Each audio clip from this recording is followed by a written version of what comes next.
Their job is to protect life. But in reality, they're angels of death. In England, Harold Shipman, a general practitioner who everyone trusts. Trust that ends in death. They say he's a good doctor, but you don't last. Lots of old ladies have died with him. In Germany, Stefan Letter leads a double life as a diligent nurse and a killer. It is a perversion, the opposite of healing. It is killing. And in the US, Michael Swango, a devilish physician who injects his patients with poison. The hunt for him leads through the whole of the US. The police just couldn't think the unthinkable. They couldn't believe that a doctor could do this. Angels of death. Their murders are among the worst crimes of all time.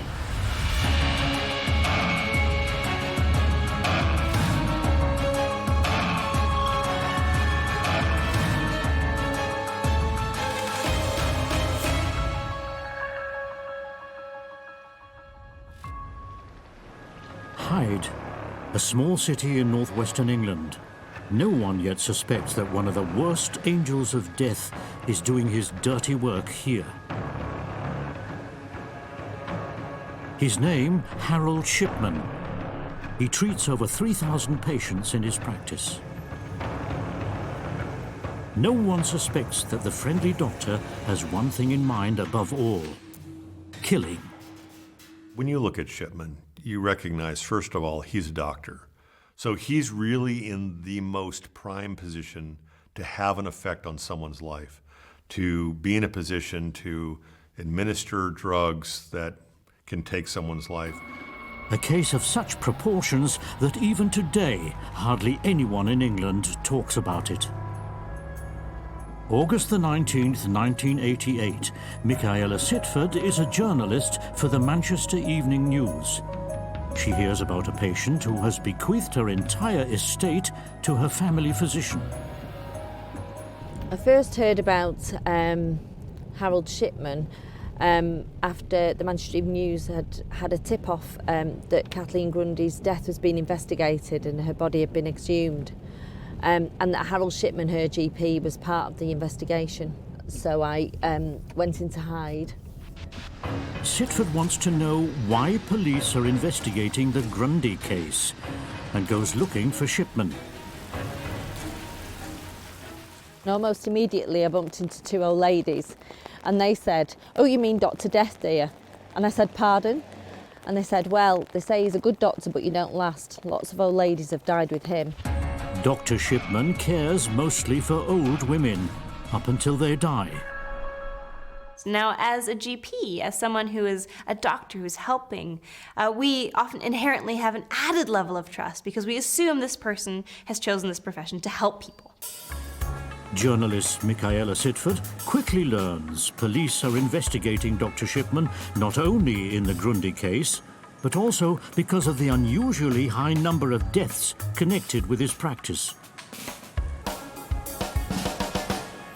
Once we published our first article, a lot more families came forward to say that that had happened to their mothers and that families were suspicious but couldn't really believe the doctor would do such a thing. Sitford's research reveals the doctor often reports old age, heart attack or stroke as causes of death. Then he passes the death certificate on as usual. The second doctor has to be someone completely independent from a different practice or a different part of the hospital who reads the notes and says, "Yes, I agree that this is a natural cause of death." But these other doctors never perform their own autopsy. The people of Hyde get wind of the investigation and are rattled. Journalist Michaela Sitford also has misgivings about Shipman. At this point, I began to think, how could a GP, somebody who was supposed to care for his community, get away with this for so long and at such a high rate? And I thought it was really important that we kept following the story and researching the story so that the people of Hyde finally knew what had really been going on in their town. Meanwhile, police suspect the doctor in 20 homicides.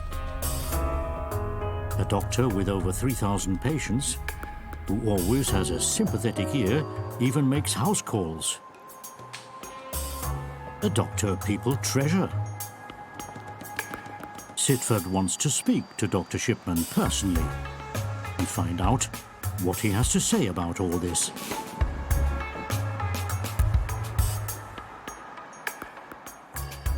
He didn't want to speak to me.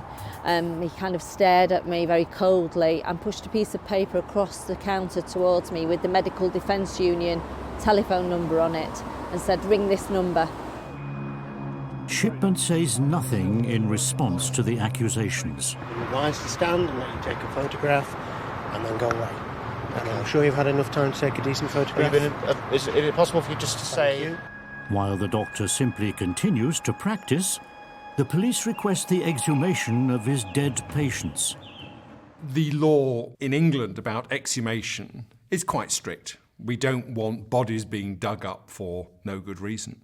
But if the police feel there is the possibility of a crime, then they can apply to the Home Office and get a licence to exhume a body. Happens very infrequently. In the case of Dr. Shipman, the authorities consent to the exhumation. Just like journalist Michaela Sitford, they hope to discover something new. On September the 1st, 1998, investigators examine 11 bodies, all patients of the general practitioner named Dr. Death. The investigators do not want to alarm anyone, and they proceed delicately. They work in the cover of night.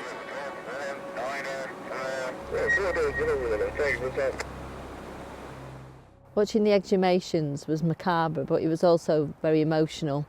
There was the sound of the generators and the lights piercing the darkness in the middle of the night, and you knew what they were doing at that scene. So it was very emotional to watch. The results are shocking. All the bodies contain an unusually high amount of morphine, a definitively deadly dose. The presumption: Shipman pretends to take a blood sample and secretly administers the morphine. Shipman is a very clever man. He knew how to kill, he had the ability to kill, and he had the materials to kill. And he put those three together to become a very prolific murderer. When the toxicology results showed that the women had died from an overdose of morphine, it became clear then that Shipman had killed them. What we didn't know was just how many he had murdered. And above all, why Shipman continues to kill. One day after the forensics results come back, the doctor must present himself to police. Sitford gets wind of it. Together with her press team, she follows him and his attorney to the police station. And he knew this was happening, but we kept a distance that we couldn't hear what they were saying. And he was irritated by us, understandably, I guess. And at one point he turned round and he faced us and said, "Go on then, get your shot." And he put his arms out, and Chris Gleave took that, you know, quite iconic picture of him. And it was the last picture of Shipman ever taken. Instead of simply interrogating Shipman, the police arrest him.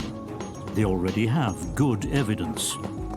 Still, the doctor stonewalls, stating that he didn't kill the woman patient.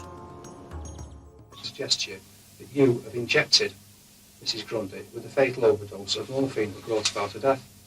No. But an examination of Shipman's computer shows he forges patient records after the fact. A good detective is far more experienced at investigating criminals than the criminal who's committing the crime usually. So very often people who try to cover up their tracks are doing it in a way that the police can quite easily and with their own experience figure out. Initially, investigators indict Shipman on 15 counts of homicide, and the forensic examinations continue. Sitford also realizes the case is taking on monstrous proportions. The police had to set up a special unit. It was a huge investigation affecting hundreds and hundreds of people in Hyde, and it was a terribly upsetting time. Most of the killings took place in the homes of the victims, but a few took place at his surgery, where people would come to see him and they would die in his consulting room. Very, very unusual. Shipman keeps silent, both about the true number of murders and why he repeatedly has the urge to kill. In October of 1999, the trial begins. Meanwhile, it's clear the number of forged patient records goes into the hundreds. But only in 15 cases is the evidence sufficient for an indictment. What you really are forced to do is try to identify cases where you think you can make a very strong legal and forensic argument. Sitford is in the courtroom for the duration of the trial and remembers the homicidal physician sitting in the dock. I really don't think Shipman felt guilty or remorseful. I think he really didn't want to admit to what he'd done to himself, and so he continued in his usual way, impassive, slightly arrogant, and cold-hearted. After 57 days, the jury finds Dr. Shipman guilty on all counts. He is given life in prison.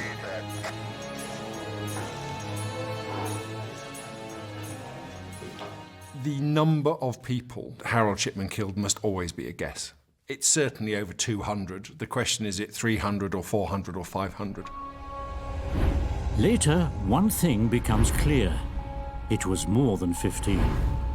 After Shipman's conviction, investigators discover he had already killed at least 30 people as a junior physician, and more than 200 during his time as a general practitioner in the sleepy city of Hyde.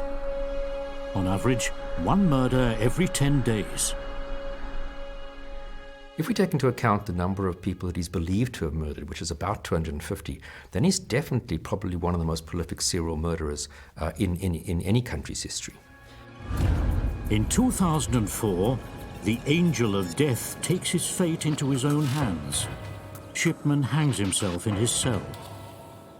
The question why he killed so many patients will never be answered for the people of Hyde. I worked on this story every day for 18 months and I saw the impact it had on this town. And it was a very intense and emotional experience for me. And the fact is, that impact is still felt in the town even today. Harold Shipman, a doctor that neither the small city of Hyde nor all of England will ever forget.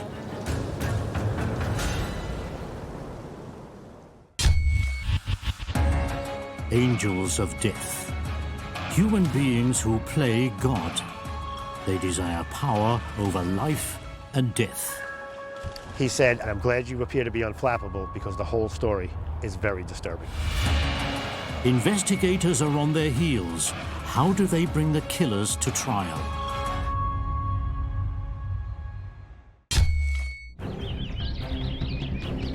Sonthofen in Allgäu, an idyllic town at the foothills of the German Alps, and home to the Angel of Death, Stefan Letter. His treatment was more than just helping a few people. It was deliberate murder. As a nurse, he leads a perfect double life. Neither colleagues nor the police suspect that someone here is secretly using this job to play God. 4 weeks after his first ever shift as a nurse, he had already killed the first person. And this is only the beginning of an unbelievable killing spree. Sonthofen. Far from the noise of the big city, people live peacefully at the foot of the Alps. Until July the 29th, 2004. Police arrest the nurse Stefan Letter at his home. The allegation, stealing medicines. During his arrest, Stefan Letter suddenly begins talking about numerous murders. At first, no one really knows what it's all about.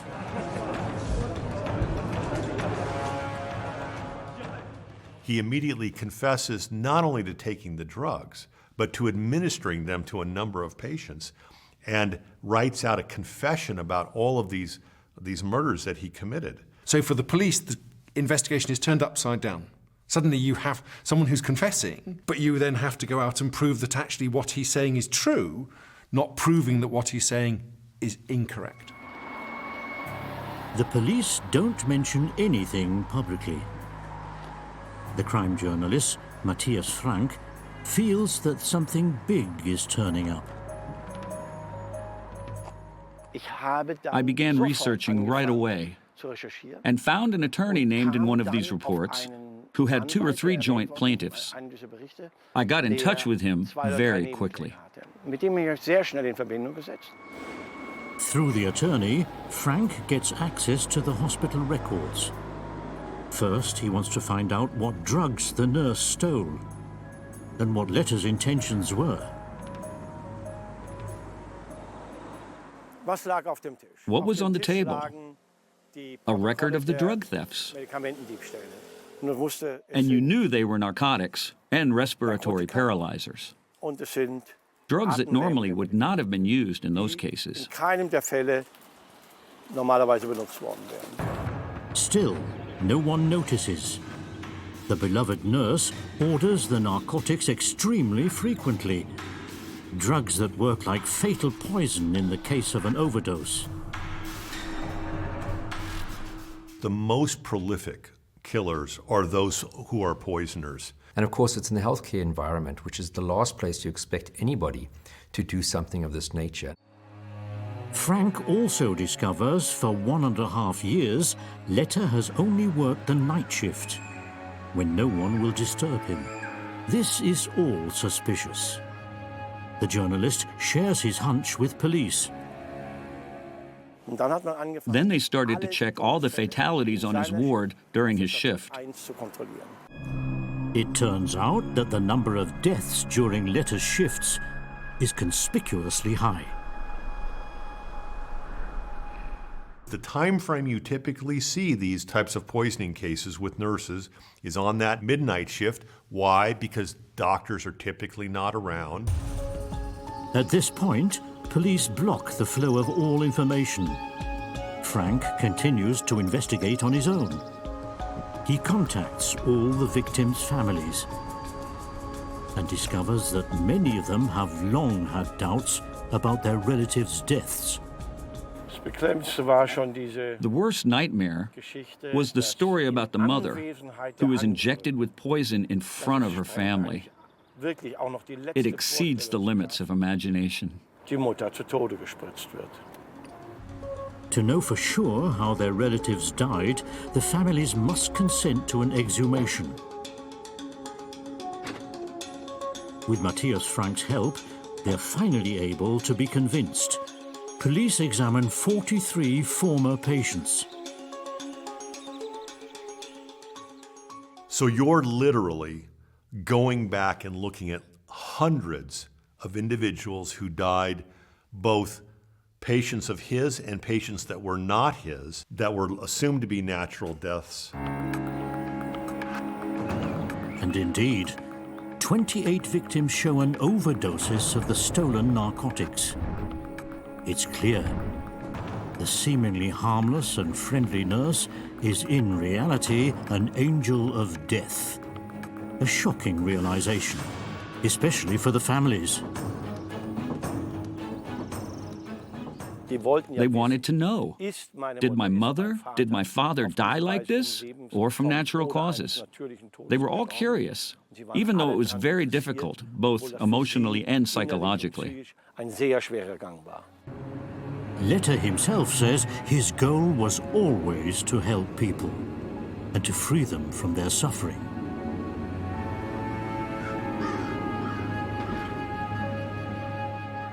His treatment was more than just helping a few people. It was deliberate murder. The German media gives Stefan Letter a name: the Angel of Death of Sonthofen. After these investigations, the police had everything they needed. So did the prosecutor who led the examination. That is, the evidence was so strong, so certain, that the case could only end with a severe punishment.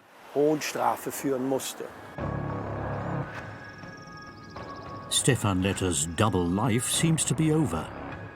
For half a year, the court examines the evidence and the witness testimony.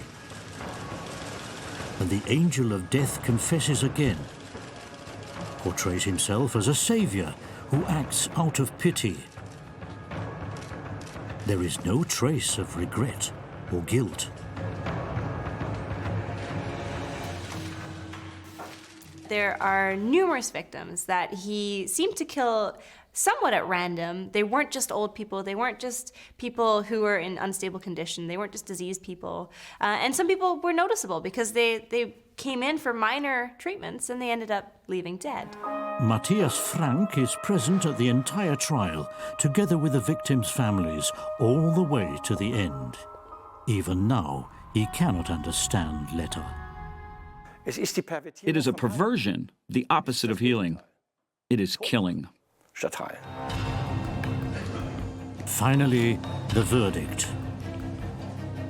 The Angel of Death of Sonthofen receives life in prison.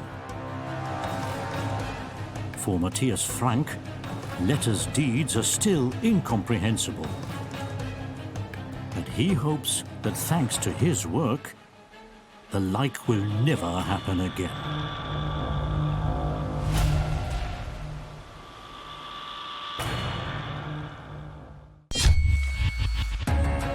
But there are angels of death who kill out of a pure desire for control, and who repeatedly get away with it.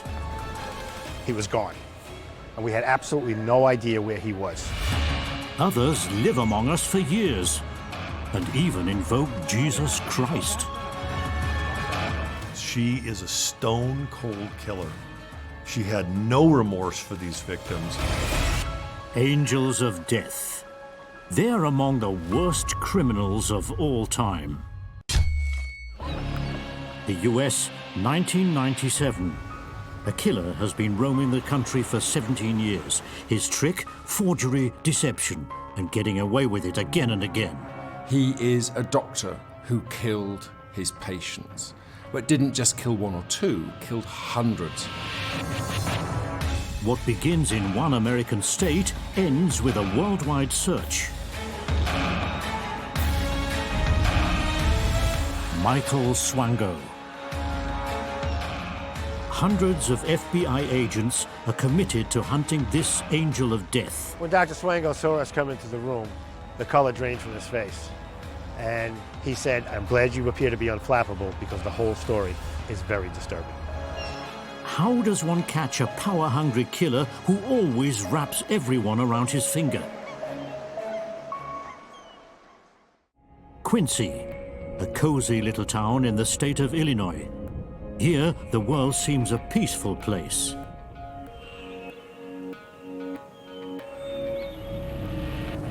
Until 1984, when mysterious events haunt Quincy's idyll.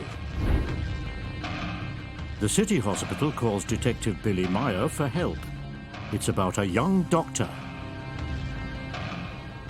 The young men at work as paramedics on the ambulance had complained to their boss that they felt they were being poisoned by a co-worker, namely Michael Swango.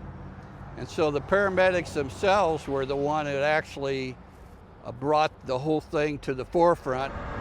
Meyer is unsure. Has a plot been hatched against the new colleague? Or are the allegations true? Examinations show donuts that Swango has given to his colleagues are indeed laced with ant killer. On the basis of witness testimony and the new evidence, Detective Meyer gets a search warrant for Swango's house. He hopes to find more evidence to prove whether the charming young doctor is a poisoner. When we first got here, we noticed there were all kinds of chemicals in the kitchen cabinets which would normally contain food products. Instead, it was a whole chemistry lab full of poisons.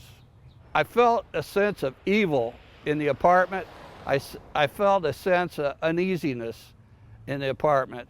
He had other objects and things in there that was weird. Insecticides, corrosive acids, powerful drugs, and syringes. The place looks more like the home of a junkie than of a doctor. This is enough evidence for Meyer to detain Swango and take a look at his past.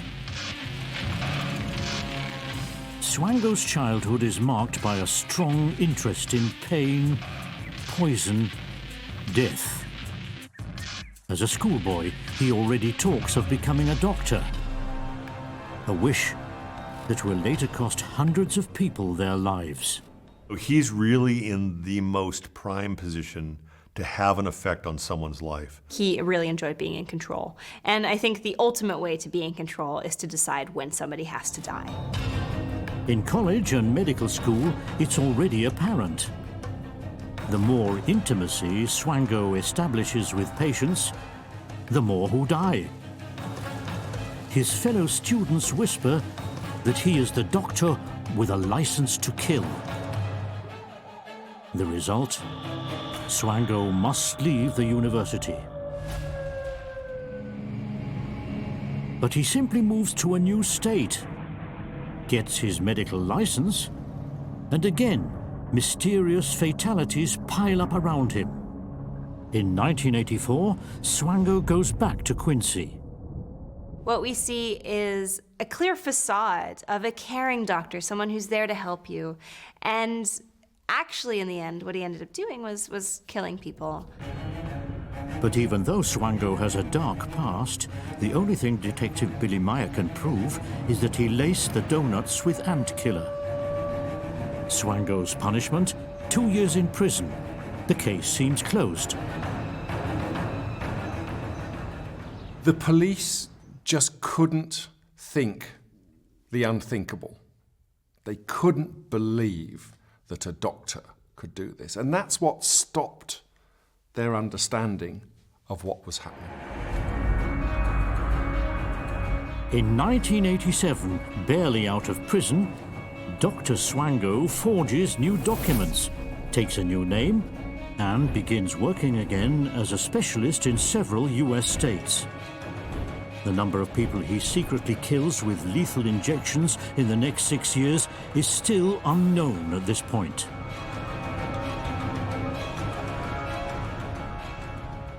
His need was entirely internal.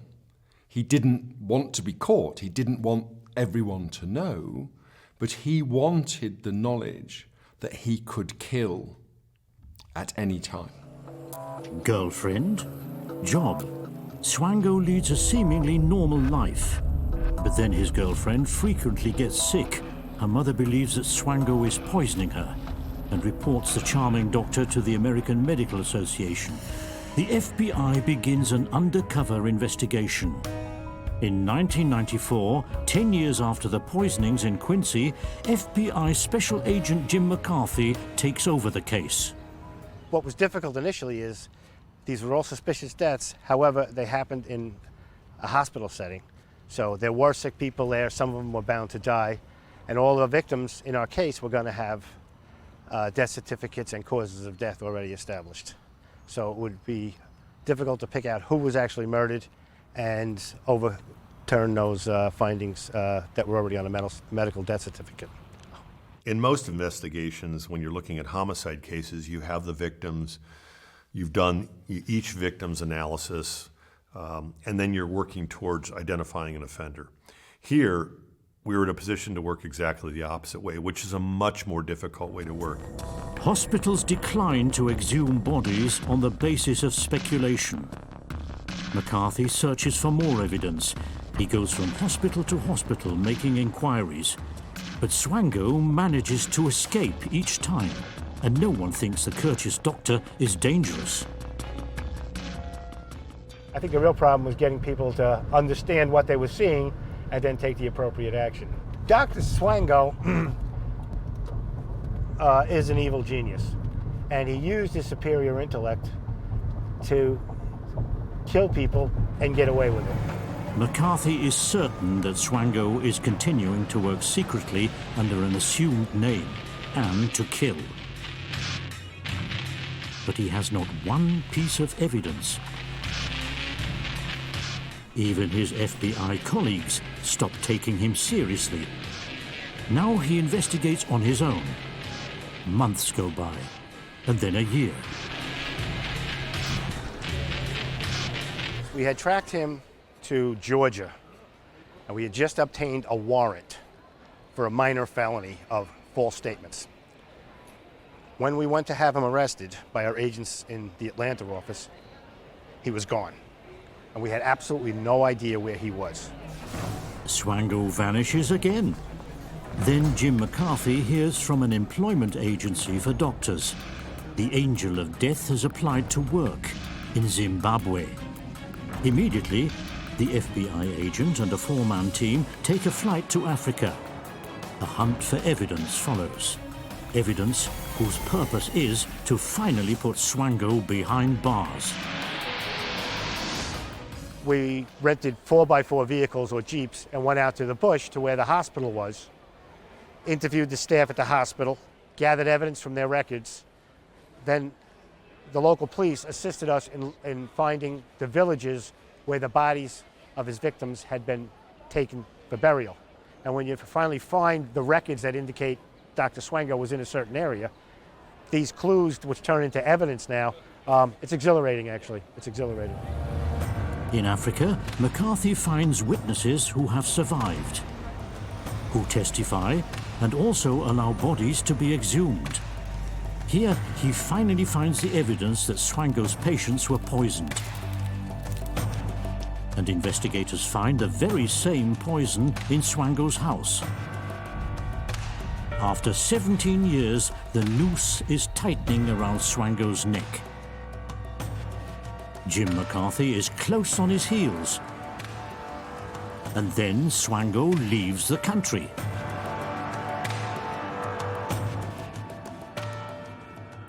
So he applied for a job in Saudi Arabia.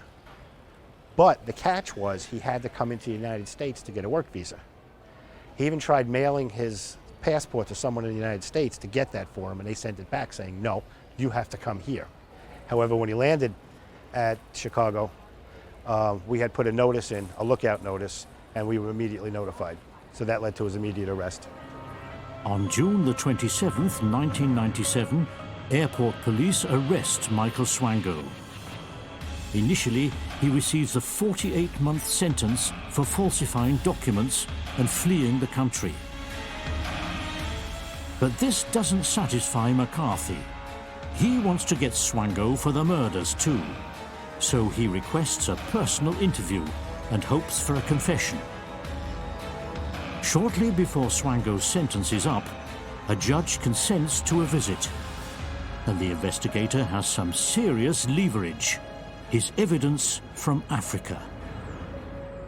When Dr. Swango saw us come into the room, the color drained from his face.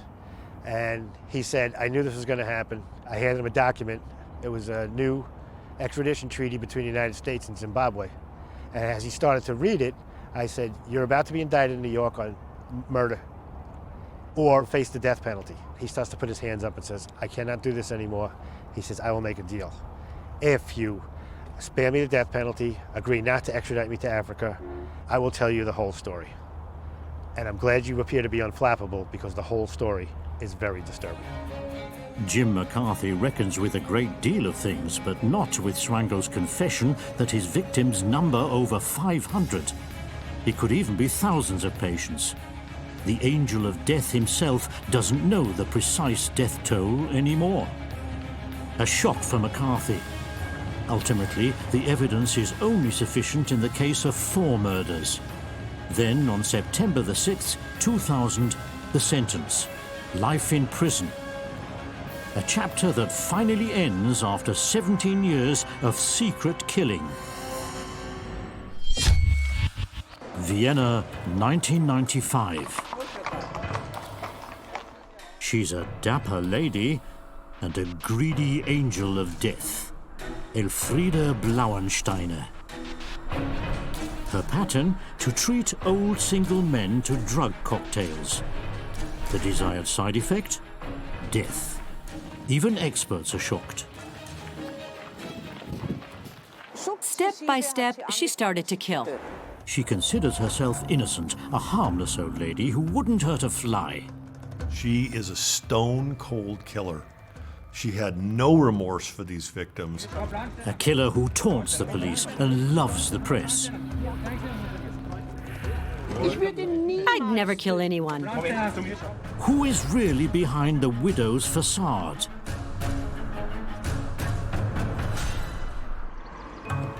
Rossertz-Arnsbach, a small town about an hour from Austria's capital of Vienna. Here, everyone knows everyone. People take care of each other. On November the 21st, 1995, the town is in a state of shock. Alois Pichler, a beloved member of the community, lies dead in his bathtub. The last person with him was his nurse and lover, a lusty, friendly widow, Elfriede Blauensteiner. Alois Pichler's nephew immediately grows suspicious. He challenges the will, according to which the sole heir is supposedly Elfriede Blauensteiner. So he contacted the police and he said, you know what, I think my uncle's death is very suspicious and the changing of this will is coming at a very odd time. I think you should investigate. And that's exactly what happens. The nephew of the deceased puts detectives on Blauensteiner's trail. Dr. Sigrun Rosmanit is commissioned by the police to give her professional opinion about the widow. She decides whether the woman is sane or not. For it is soon clear this is not a natural death. An autopsy was performed before Pichler's funeral, and a toxic dose of anafranil, an antidepressant, and euglucone, a diabetic medication, was found. That raised suspicion. Pichler's doctor had never prescribed him any of the drugs. Police begin to investigate secretly in order to observe Blauensteiner in her everyday life. Then their chance. She travels to Vienna. The investigators searched the whole house for euglucone and anafranil. They found nothing. No drugs, no packaging, no prescriptions. No evidence. But why would a man who suffers from neither depression nor diabetes take these powerful drugs? Elfriede Blauensteiner could be the answer. Police learn from the deceased's nephew. Pichler and Blauensteiner had met through a Lonely Hearts ad. Seeking an amiable partner, also older. A clever ploy on Blauensteiner's part. The choice was Alois Pichler, retiree, single, and above all, wealthy. During the undercover investigation, Blauensteiner fritters away her inheritance on expensive jewelry and clothing. And officers discover from their observation, Blauensteiner is addicted to gambling. She needs money. A clear murder motive. This lady had two driving forces in her life, which in a sense were opposites. She was desperate that she had money, that she wasn't poor. And yet when she got money, she had an addiction to the casinos in Vienna. From now on, officers tap her phone and get lucky. Blauensteiner speaks to her attorney about a forged will. A will from which he expects to get a lot of money. This is enough evidence for detectives to arrest the lusty Austrian woman. Sigrun Rosmanit speaks with her, trying to break through the facade.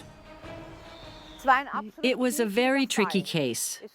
It was a new thing, using diabetes medication to induce a death-like condition.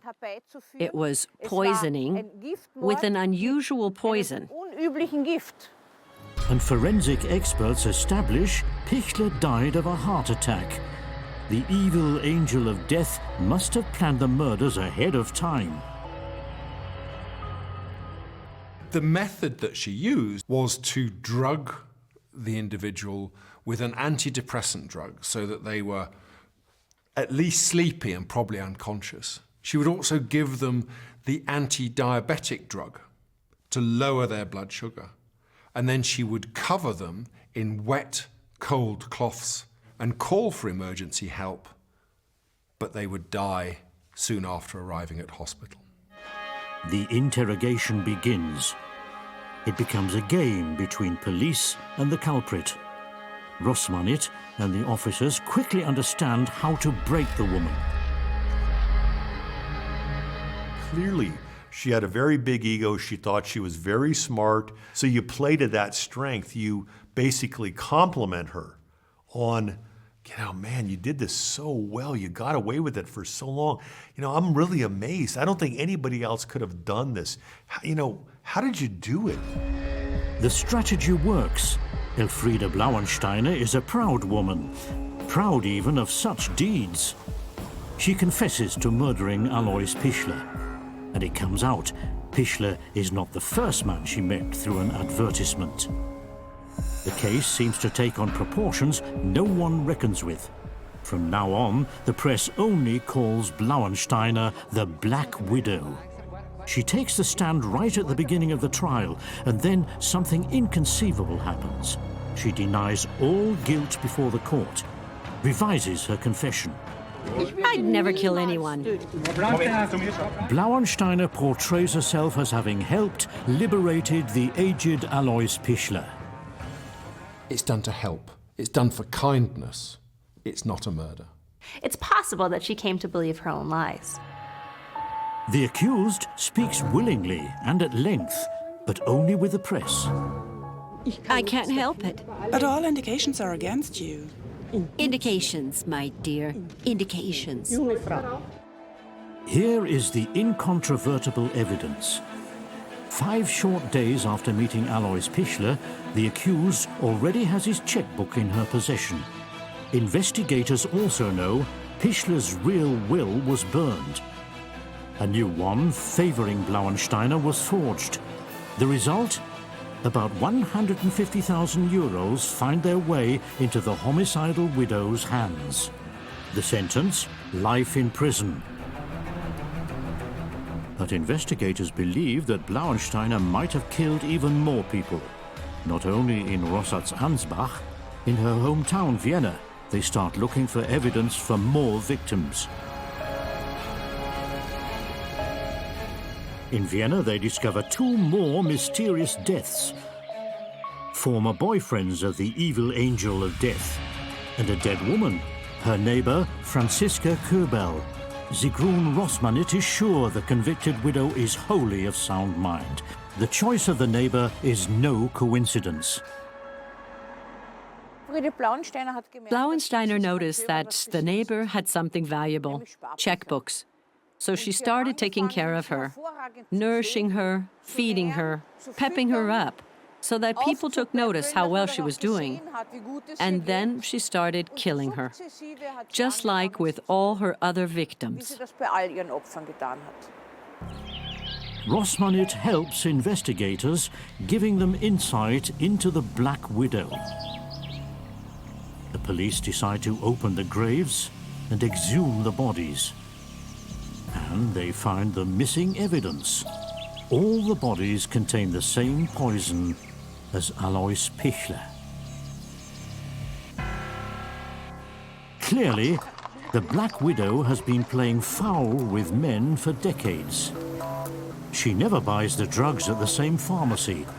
None of her victims suspects what the dapper woman is really up to.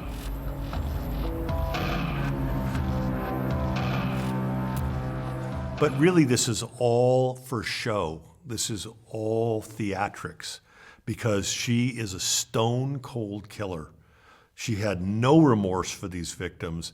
All she was interested in was their money. She kept getting away with it, and what we found ourselves with was a serial killer by the time she got caught. Once again, the evidence is overwhelming. Sigrun Rosmanit serves as an expert witness when investigators once again put the now 70-year-old woman on trial. She understands the reasons. She was indicted for 2 murders. Many people assumed that this was only the tip of the iceberg. As she publicly said, she wanted to get married again after her release and hoped that she would meet another sweet person like her Fritzl. So we feared that a new killing spree might start.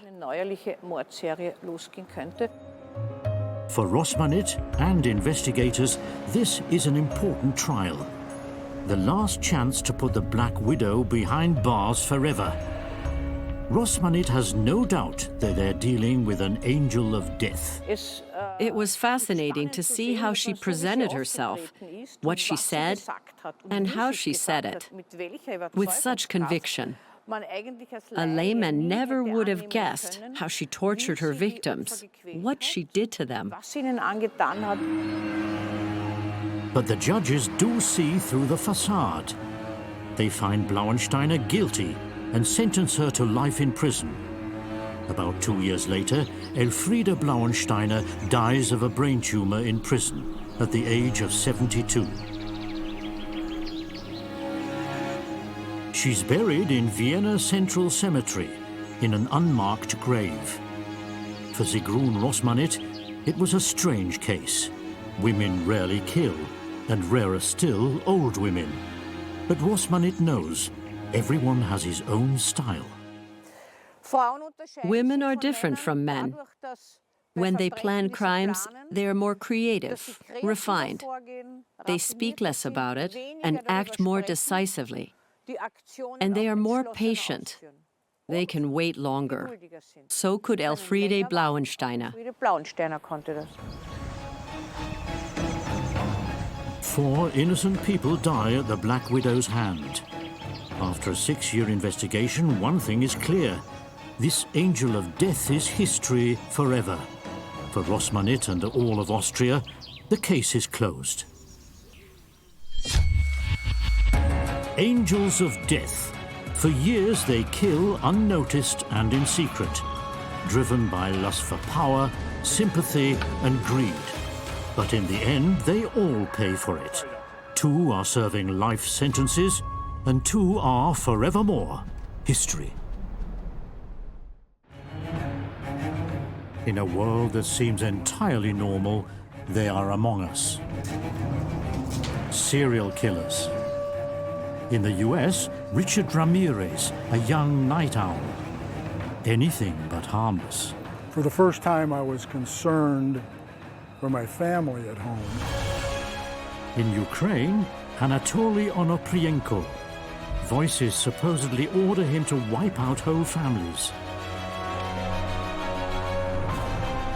And in Brazil, Pedrino Matador. He kills about 100 people, even behind bars. Matador definitely competes for the title of the worst serial murderer. There was mass murder, there was contract killing, so it was really a wide spectrum of murder motives. And investigators devote all their resources to putting them behind bars, the worst serial killers of all time. Hail Satan!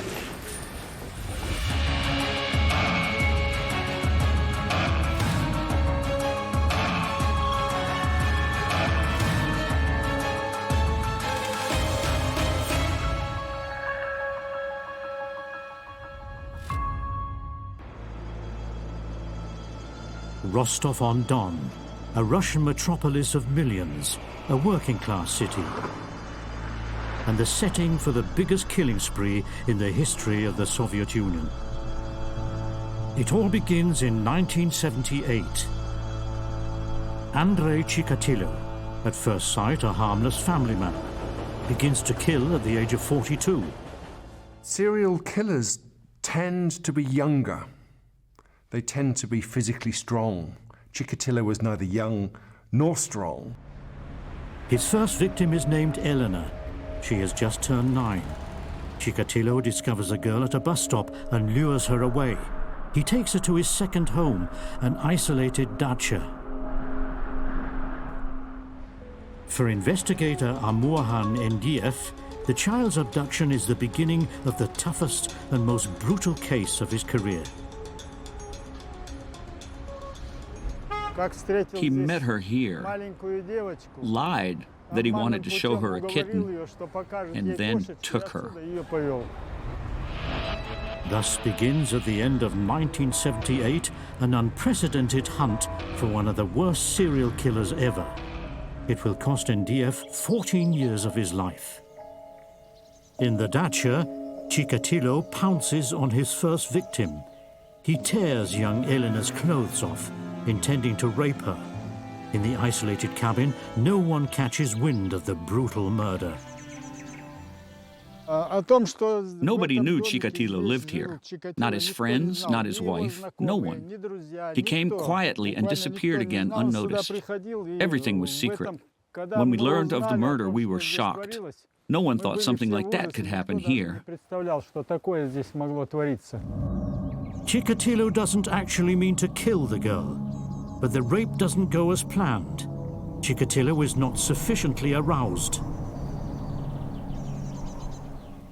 Clearly what Chikatilo needed was to torture, to control, to inflict pain, and then finally to be present at the time the individual died. The butcher of Rostov stabs Elena repeatedly in the abdomen. Then he puts her clothes back on and throws her body in the Grushevka River. Investigators find Elena's body only weeks later and start hunting for the culprit. But Chikatilo is a family man, a teacher, and a communist. The general public and also law enforcement in general tend to think of serial killers as sort of this horrific individual, and they want to see this individual as sort of a monster. The police found someone who fit the pattern and tortured him until he confessed. Investigators think they have the killer. This changes 3 years later. In 1981, Chikatilo is now working in a factory as a buying agent and travels almost daily through the region by train. Andrei Chikatilo, his job took him from Rostov to many other locations where he was acting out. All these locations were just doing individual investigations, and nobody was putting it together. His desire to kill has returned. During one of his business trips, Chikatilo lures a 17-year-old girl into the woods and stabs her to death. In the following year, he murders 7 men, women, and children. Investigators find the horribly mangled bodies only days or weeks later. It was a shock, simply awful. The bodies were ravaged. To have this image before your eyes was horrible, simply unendurable. Police suspect that the killer seeks his victims at bus or train stations and monitors bus stops throughout the entire region. In vain. The death toll rises to at least 30. 1983. Thanks to minute traces of semen on the bodies, the police know that the killer has blood group A. But they have no idea who he is. The stress was almost intolerable. I dream about it. I couldn't get the images out of my mind. To forget, to process it, you could either go to a psychologist, or we found another possibility. A glass of vodka saved me. Otherwise, I would have gone mad. There was no other option. Eventually, Amurhan Endiev launches the biggest manhunt in the history of the Soviet Union. 127 police officers and hundreds of informers join the search. They arrest everyone who seems suspicious. including Chikatilo. The police take a blood sample, but then They messed up the blood sample, just like all the other documents. That was fatal. That's the only reason he was released. It's as if God were protecting and helping him. Chikatilo is released. The butcher of Rostov continues to live his sick life, whose roots go back to his childhood. Born in Ukraine in 1936, Chikatilo survives famine and the Second World War. He says that cannibals ate his older brother, a bedwetter until puberty. Chikatilo ultimately realizes he is impotent. If you look at Chikatilo, obviously there was a sexual element in just about all these incidences, but sex can also be linked to power and control. So I think for him, I would classify him as power and control mixed with a sexual element. Initially, Chikatilo yearns to be a normal part of society. He goes to college, becomes a teacher, gets married. He fathers 2 children, presumably by artificial insemination. While his family suspects nothing, Chikatilo's need to kill intensifies. He thinks he's safe. For investigator Andrei still can't prove anything.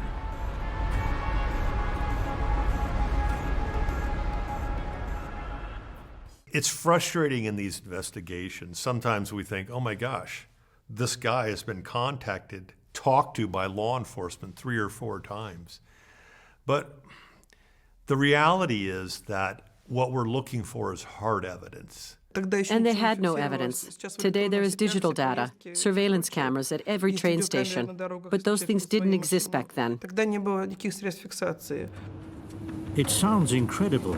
Chikatilo is able to continue his killing spree for another 6 years. Then he gets sloppy. Investigators realize the murders are piling up suddenly at one particular train station. To finally catch the killer, we placed uniformed guards at all the stations in the region. Only here in Leshoz were they in plain clothes. We wanted to lure the killer right here and catch him in the act.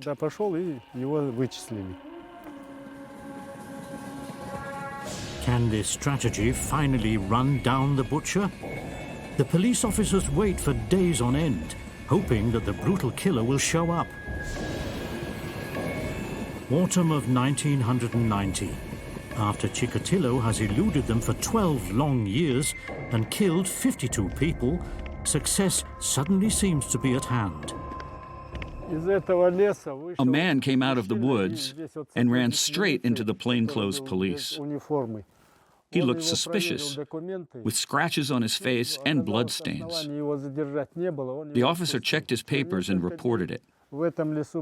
Soon, we found another body close by. Then we knew. It must be Chikatilo. We arrested him the same day, and I was so glad that my search was over. Amurhan NDF is certain they've got the serial killer. On November the 20th, 1990, they take the butcher of Rostov into custody. Now they need a confession. According to Russian law at the time, you had 10 days, which you could, once upon arrest, that you had to get enough evidence to charge a person. 9 days of interrogation with no result. NDF's last idea. Perhaps the killer will open up to a psychiatrist. His plan works. Chikatilo confesses, describing each of his 53 savage murders.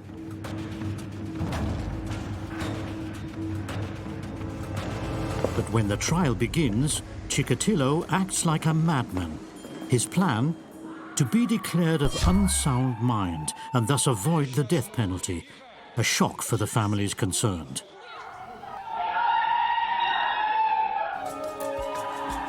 People are enraged. The cage standing in the courtroom is built in 1992, specially for the killer, for his own protection. He realized he had 2 choices, either the death penalty or several years in a psychiatric ward. For the relatives and the victims, it was added torment. It was a chicanery. But Chikatilo ultimately abandons his plan and confesses once again to having brutally and viciously killed all his victims. After 6 months, the judge declares him to be of sound mind, thus ending a 14-year manhunt. In 1994, Russia executes Andrei Chikatilo. Satisfaction for Chief Investigator Ndiev.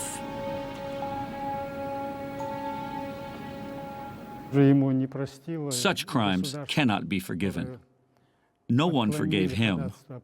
Not the state, not the people, not me. In the end, Chikatilo himself is supposed to have said, "Cut up my brain and examine it, so that there's nobody like me ever again." A story that sounds unbelievable, but it is not unique. Serial killers, sometimes they kill even in the name of the devil. The killers terrorize cities and entire nations. Their ferocious murders are among the worst crimes of all time. Los Angeles, the city of angels. In the summer of 1985, a brutal serial killer murders 15 people. I really think that his motivation was to kill, and that's what got him off. A metropolis of millions in dread. Even investigators fear the killings, as random as they are savage.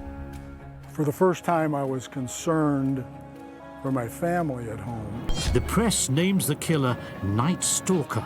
He was called the murderer with no face because there was no apparent pattern to his killings. All serial killers are bad, but this guy really was kind of a very evil individual. California.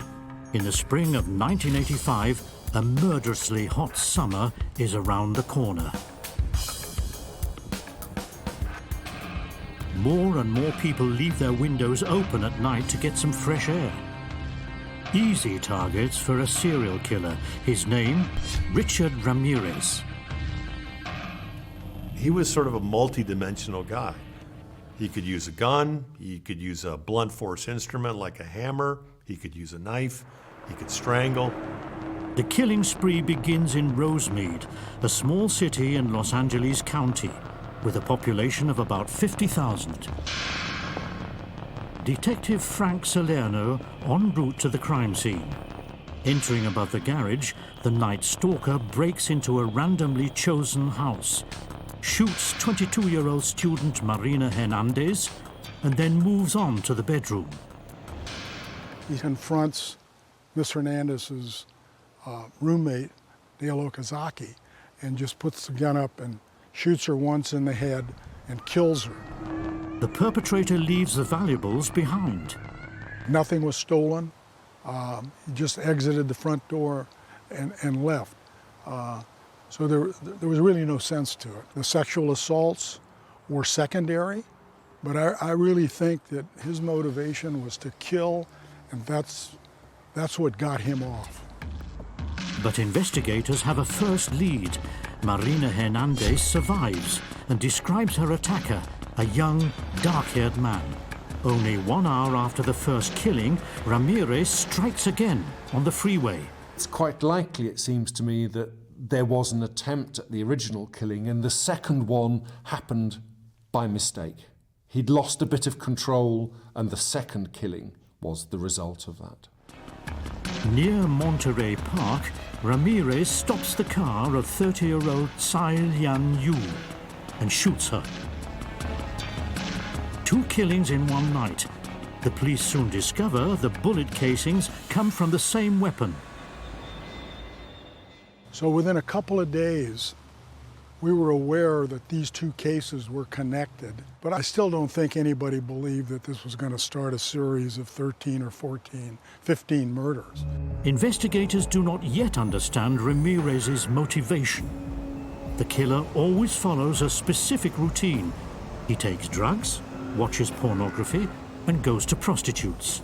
Then, jacked up on drugs, testosterone, and adrenaline, he sets out randomly to hunt for victims. There was always a woman present in these cases. So definitely we can say that he had to have women present in his crimes for some reason that he needed to satisfy. Of course, there was almost always a rape involved or some sexual element to these crimes. 10 days later, Ramirez strikes again in the sleepy city of Whittier outside of LA. Detective Frank Salerno will never forget the crime scene. Ramirez climbs in through the laundry room window and shoots 64-year-old Vincent Sazara. His wife reaches for a shotgun, but Ramirez is quicker and kills her with 3 shots. What shocks the detective most, Ramirez disfigures his victims post-mortem. He had taken her eyes, carved them out, and he'd also made a large incision down on the chest area. We don't know what he was doing as far as that was concerned. He never explained it. If the female resisted, then generally he would kill the female. She somehow resisted him or said something that set him off, and he did what he did. But investigators also find a shoe print. A fortuitous lead, as only one single pair of this model was sold in the greater LA area. They found a shop that may have sold it, but there was no CCTV camera in that shop in 1985. The lead goes cold. The rest of the investigation also results only in dead ends at first. Most serial killers have a certain type of victim that they pick on. In this case, we didn't have that. He changed the type of killings. He used guns, he changed the calibers, he used knives, he cut throats, he strangled, he used a hammer. So that made him totally different than anybody that had ever been documented. Investigators frantically try to understand the killer's motivation. Ramirez has a tough childhood. His violent father beats him unconscious for the first time when he's 5, and his cousin shoots his own wife right in front of Ramirez. All of these things built together. And in addition, his mother was a very deeply religious individual. As part of his childhood rebellion, he deliberately chose a different path. The search for a motive bears no fruit. 2 months later, the serial killer strikes again. In a secluded mansion in LA, Ramirez rapes Florence Lang, an 81-year-old disabled woman.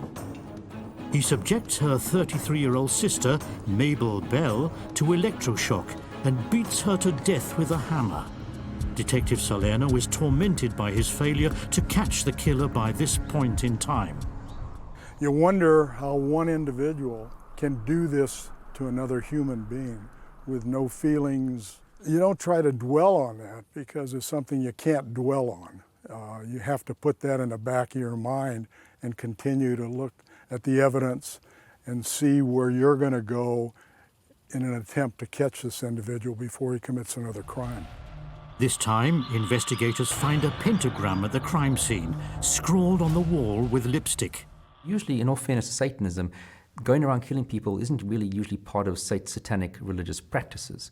So it could have been just his own way of trying to justify what he did. I don't see any of this satanic ritual in his killings.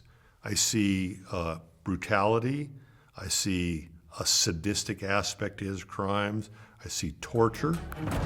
The police decide to go public and circulate the identikit. The press dubs the serial killer the Night Stalker. August 1985. Ramirez has been randomly killing for 5 months. Panic prevails in LA. They're being targeted in their residences, right? So, everybody felt fearful. So there's huge pressure on law enforcement to get someone identified. Involving the public is always a difficult thing in a serial murder case because it's not like a once-off murder where usually the more information you release to the public, the better you have a chance of solving your case. In a serial, the more you release, the more the suspect knows you know. The manhunt makes Ramirez nervous.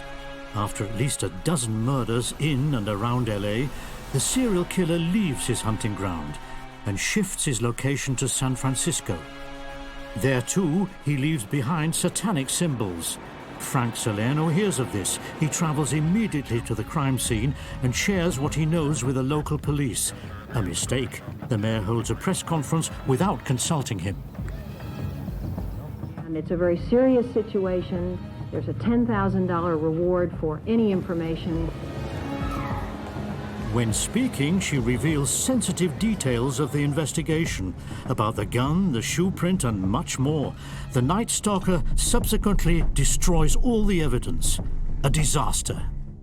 It's hard to express what my feelings were that somebody in this high an office could be that dumb to do that.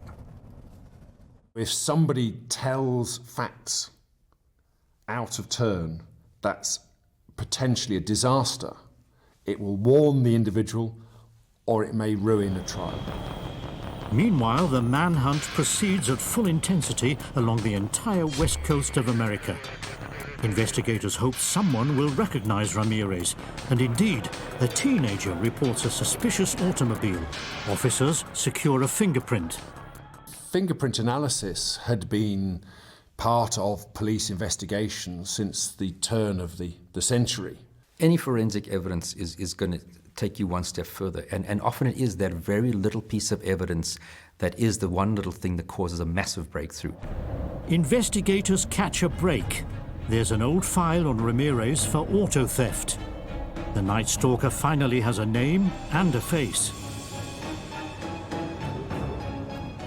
His photo appears nationwide in the press. 6 years later, the showdown. First, Ramirez engages in a wild chase with police. Then bystanders subdue the killer in the middle of the street. I wasn't afraid they were going to lynch him because the police station was full of policemen, but it was a real mob scene, something that you might see in the movies. After the Night Stalker has terrorized LA for 6 months, Frank Salerno personally leads a serial killer away. 3 years later, the trial of Ramirez, the Satanist, begins. You know, in court, talking about Hail Satan and drawing a pentagram on his palm and showing it. I mean, I think he played to this, to the cameras and the media, because this was essentially a media circus. 14 months later, the sentence. Execution in the gas chamber. Ramirez seems unaffected by the decision.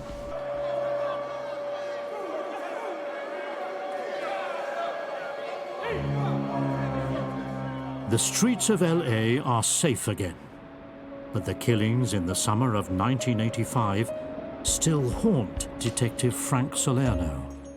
For the first time, I was concerned for my family at home, and I made sure at night when I went to bed that, to be honest with you, that I had a gun nearby. Serial killer Ramirez stews for 24 long years on death row, and finally dies of liver failure in 2013. All that remains today is the memory of 6 months full of fear.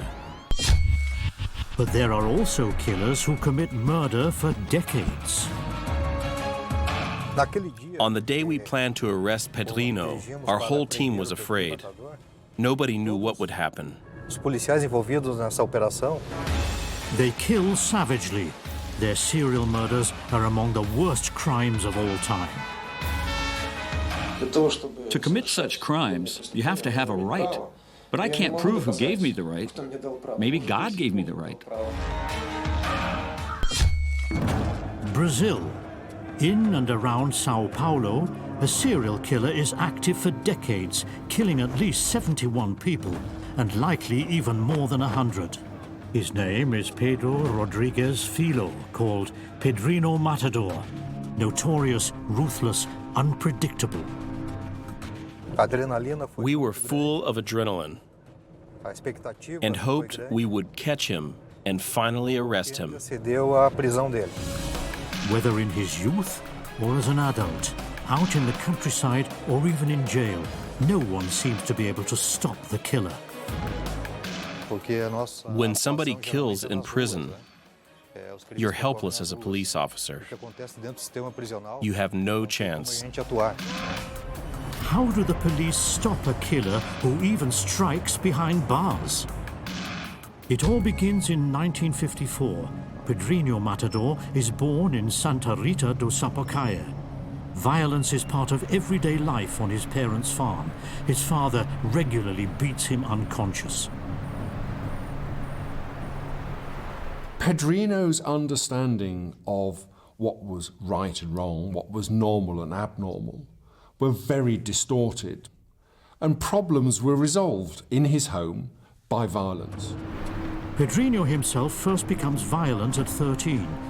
He gets into a fight with his cousin and tries to kill him with a sugarcane press. 1 year later, Pedrino's first killing. His father works in the local school and is accused of stealing. Pedrino avenges him brutally.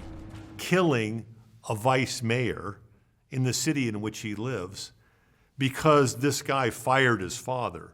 So there's this emotional connection, and he does this killing early in his teens. 14 was the first murder, and that's really unusual for your serial murderers in general, who tend to start in their 20s at least. The beginning of a 40-year killing spree. A key role will be played by this man, police officer Manuel dos Santos. The investigator is not surprised that back then, Pedrino got away with his first murder. The biggest problem in the 1970s was that many murders remained unsolved by investigators. Vigilante justice was not unusual at this time in rural Brazil. Police played down the case and shelved it. A mistake. When we're talking about Pedrino Matador, we're talking about Brazil, which has a very violent criminal population. These environments are controlled by drug gangs, by violent gangs. The police won't even go into these areas. Pedrino is far from done. He believes a colleague of his father is a real thief.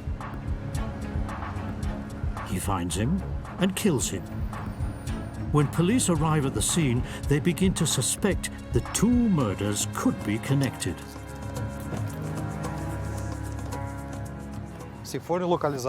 When you find two bodies within a short space of time, you know it might be a serial killer.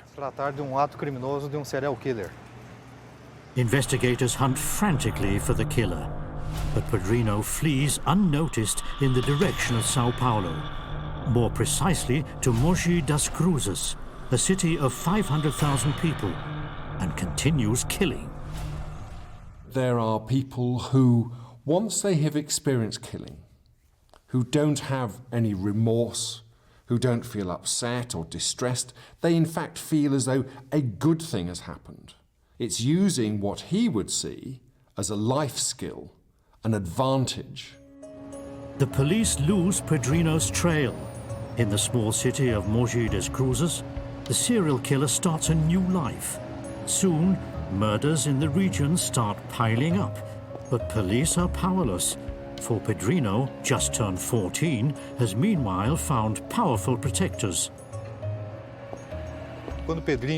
Once he was in Mogi das Cruzes, Pedrino began killing for a drug gang. Pedrino starts dealing and works now as a hitman for the Brazilian drug mafia. Soon he meets his first great love, the widow of a drug lord.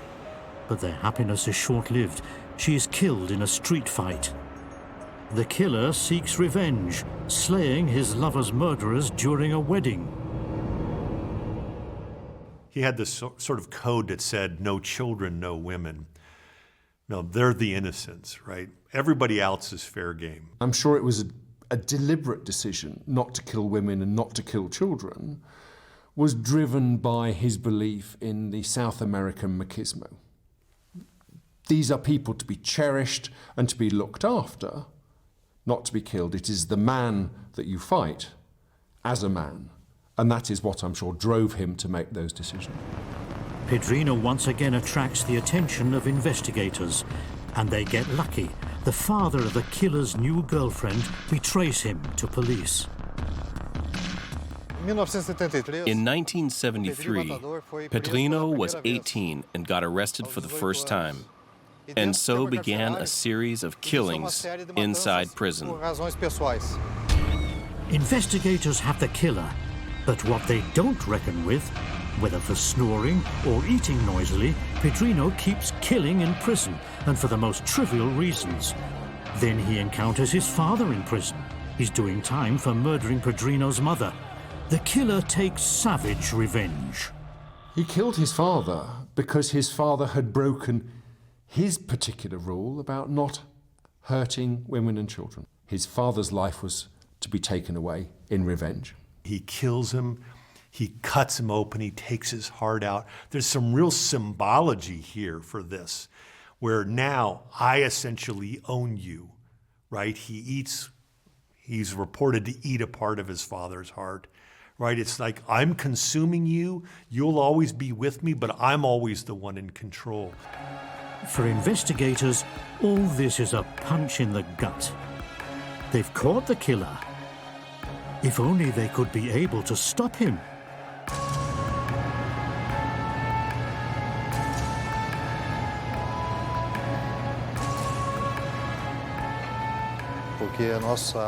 If he kills somebody in prison, we're powerless. We can only intervene if it happens on the street. Once it takes place behind bars, we can't do a thing. Even in prison, Pedrino remains in the headlines. He kills 53 convicts in 9 different prisons. So I think for him it was probably a wonderful environment, because he had to worry even less about the laws of society, because the laws became those that are created by the individuals in the prison. He probably thrived in that environment. Pedrino spends his final years in solitary confinement. Then he's released. According to Brazilian law, 30 years in jail is the maximum. In Pedrino's case, the court increases this by another 4. When the serial killer leaves prison, he's 52 years old. You might stop for that time in prison, like a lot do, except Matador. But when you come out, you're back into that environment where you used to kill previously. So we expect that they will kill. The one thing that might temper that is age. As the person gets older, whether you're a psychopath or have an antisocial personality disorder, a lot of those features seem to soften as you get older. The mass murderer moves south into the jurisdiction of Officer Manuel dos Santos. Soon the police are once again looking for Pedrino for inciting prison riots and kidnapping a correctional officer. The whole country wants to see the killer behind bars.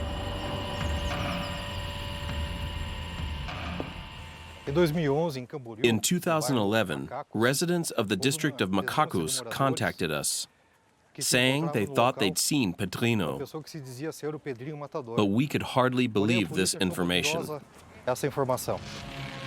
After witnesses identify the killer from photographs, it's clear it is indeed Pedrino.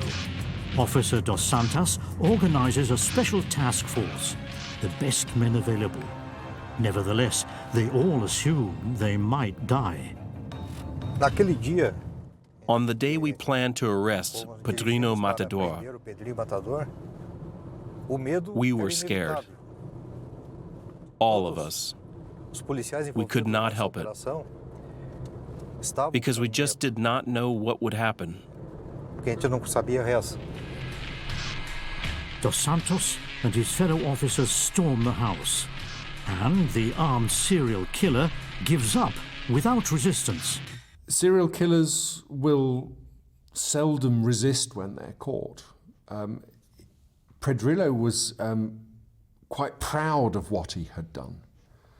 So his anger wouldn't have been directed at the police officers arresting him. Dos Santos personally put South America's most infamous serial killer back behind bars. Brazilians celebrate him as a hero. Everyone assumes that Pedrino will continue to kill in prison, but at least the streets are safe again. For Officer Dos Santos, it is the high point of his career.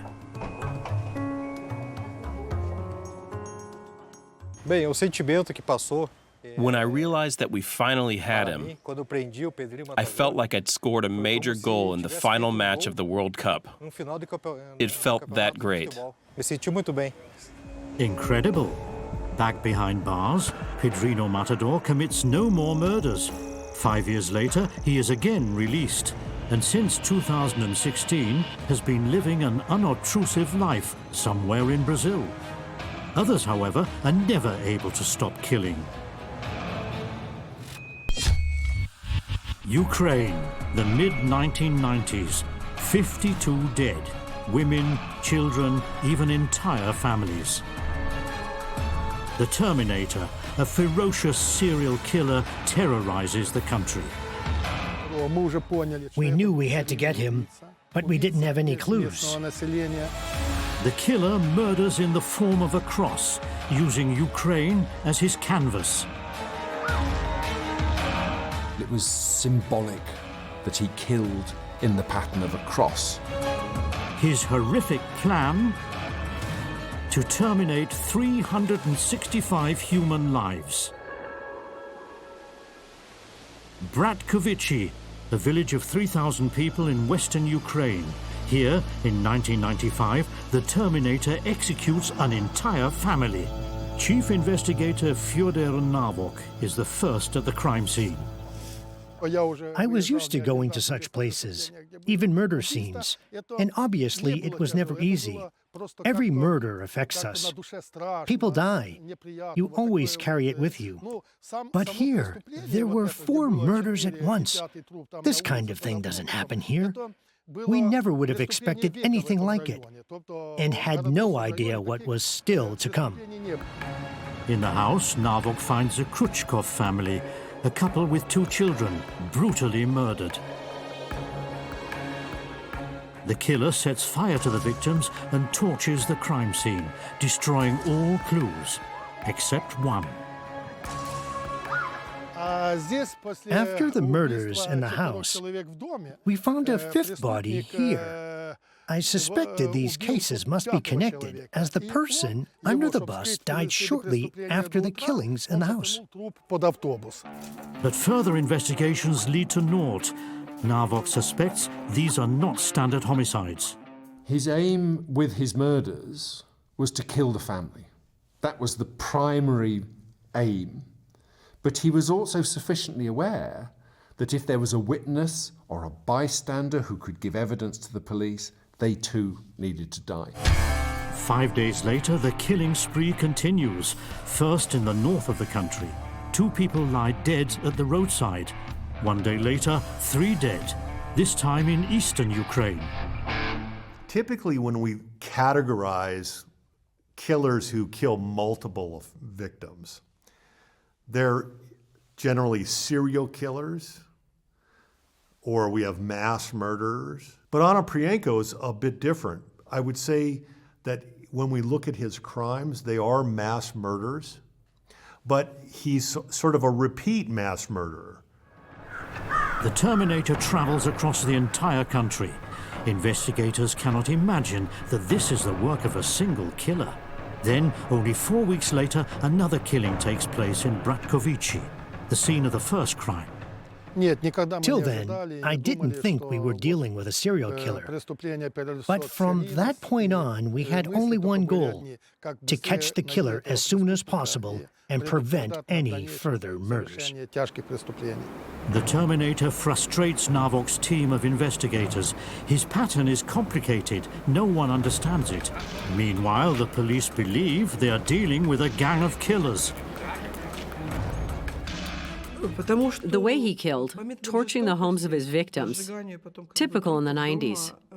It was the way underground organizations and gangs operated after the collapse of the Soviet Union. It fit the pattern. So it was easier to believe there was a brutal gang roaming the country, and that it was not just one single individual. In 1 month, the Terminator kills 23 people. Investigators analyze all the crime scenes and finally discover a pattern. They mark all the killings on a map. The result is a gigantic cross. stretching across all of Ukraine.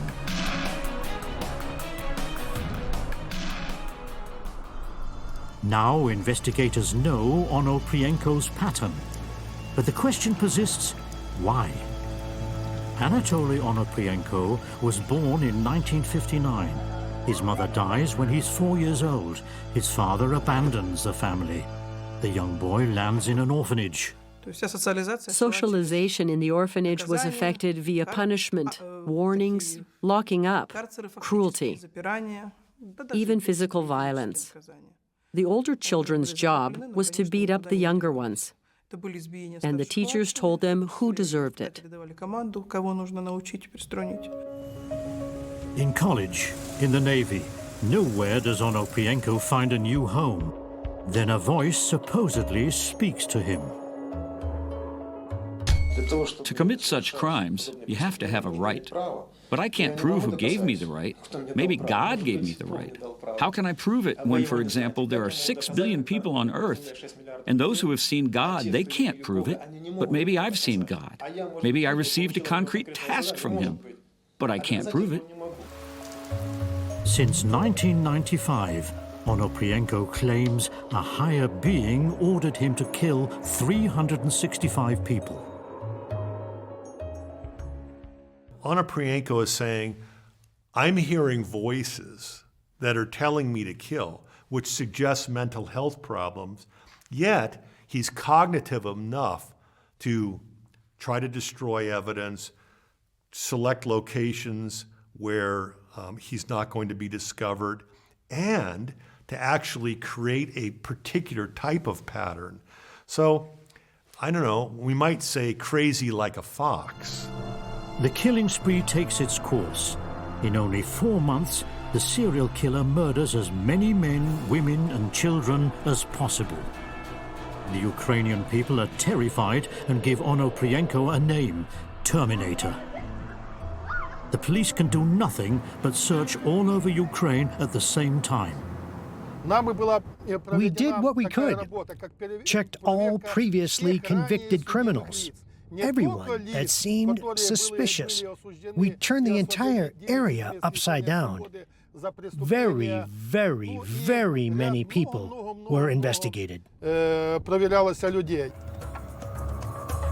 protect the population, soldiers patrol the streets day and night, similar to wartime conditions. Everyone is anxious, still believing there is a gang of killers. But then police find the first decisive clue. We found 2 more victims, shot by the killer on the street while he was on the run. The important thing, we found footprints. We finally had a lead. Right here, there were clear footprints in the snow. In the end, it became the whole country united to catch this horrendous killer. Investigators now know it is a single vicious killer. They launched the biggest manhunt in Ukrainian history.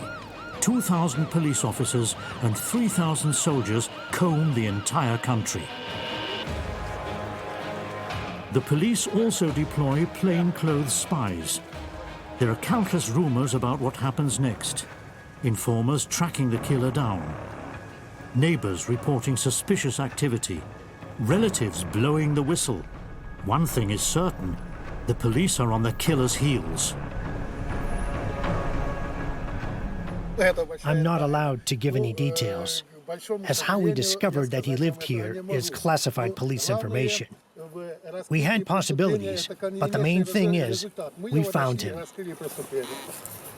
After searching for 4.5 months, investigators surprised the Terminator in his home. They find the murder weapon and stolen valuables. Enough evidence to be sure they've got him. Onoprienko admits to the crimes and even shows investigators how he killed his victims. It takes 4 months for the court to decide the fate of Ukraine's most brutal serial killer. Onoprienko barely says a word until the verdict, the death penalty. Only now does the Terminator say something. Life has treated me harshly, so I don't think about being punished. I am a working man. I am an execution man. And remember, punishment is up to the gods or the devil. I think it was a desperate attempt to just avoid responsibility for what he's done, and nothing more than that. Out of all the serial killers cases that I've ever worked on, which is over 110, I think one had mental illness. A lot claimed. Only one was really found to be mentally ill. So the 99.9% of serial killers are not doing this because of a mental illness. Shortly before the Terminator's scheduled execution, Ukraine follows the lead of the EU and abolishes the death penalty. The sentence is converted to life in prison. Neither investigator Fyodor Navok nor the rest of Ukraine will ever forgive the Terminator. The serial killer finally dies 17 years after his conviction of a heart attack.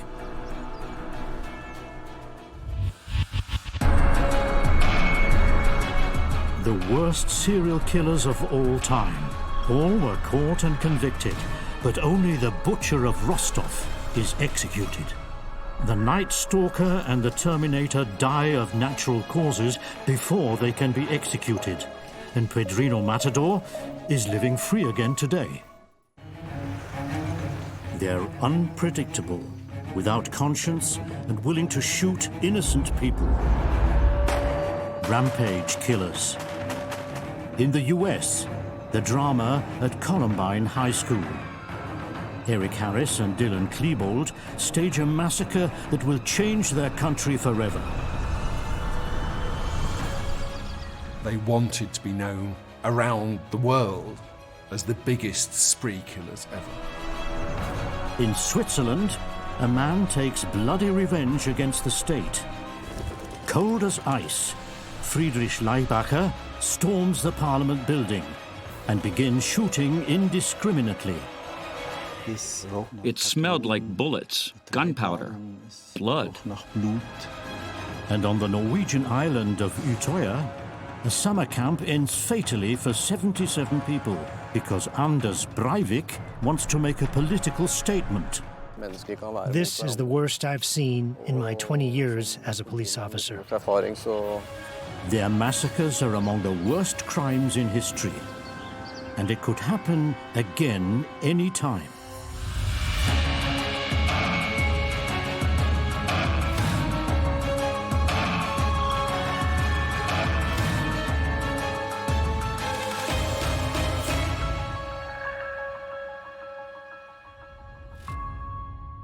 Littleton.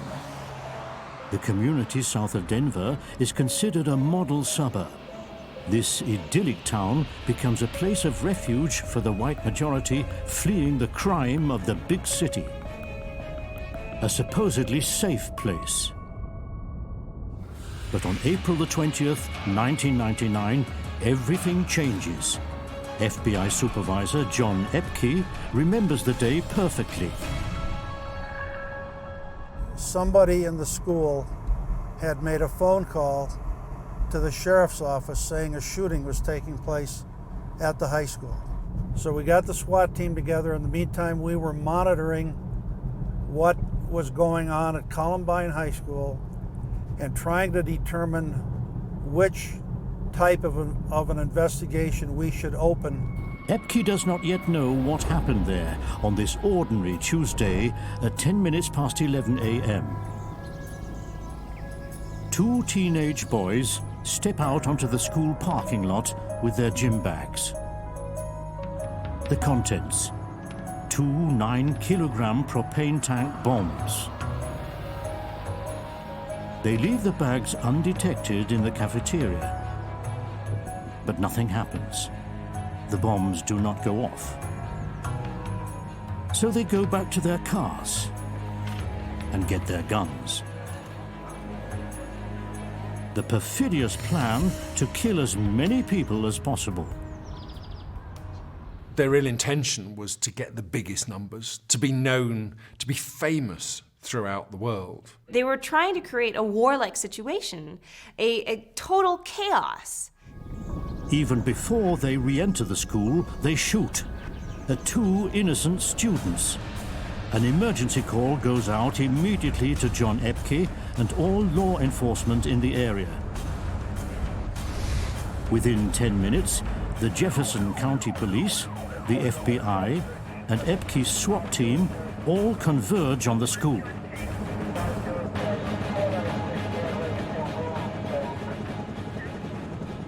The sheriff responsible for the high school tells Epke and his men what has happened. One boy entered down there by the cafeteria where the parking lot is. The other boy entered through this door back here. On the way into both those entrances, they shot two people. They shot a female by the door and they shot a male down by the cafeteria. The sheriff fired off a couple of shots. He did not hit either one of them, and he realized there was a problem, and that's when he called for help.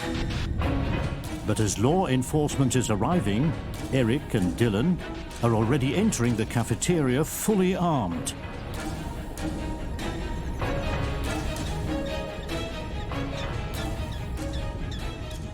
Some of their older friends were able to purchase them, and unfortunately the laws in America are such that you don't have to control the actual firearm. One person can purchase it and then give it to another individual.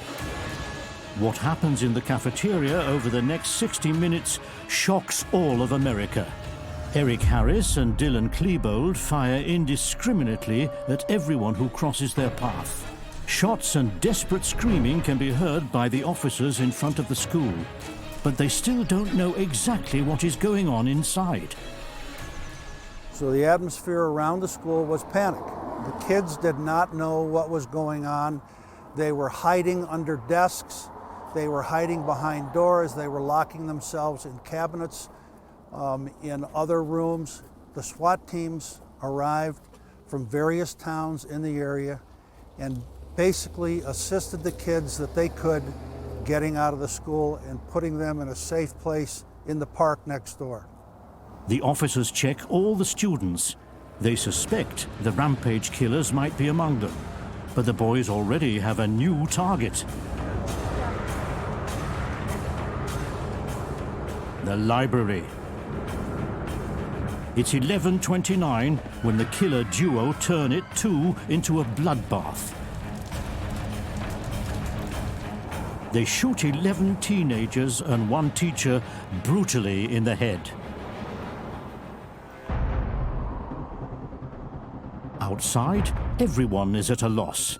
Nothing like this has ever happened in American history.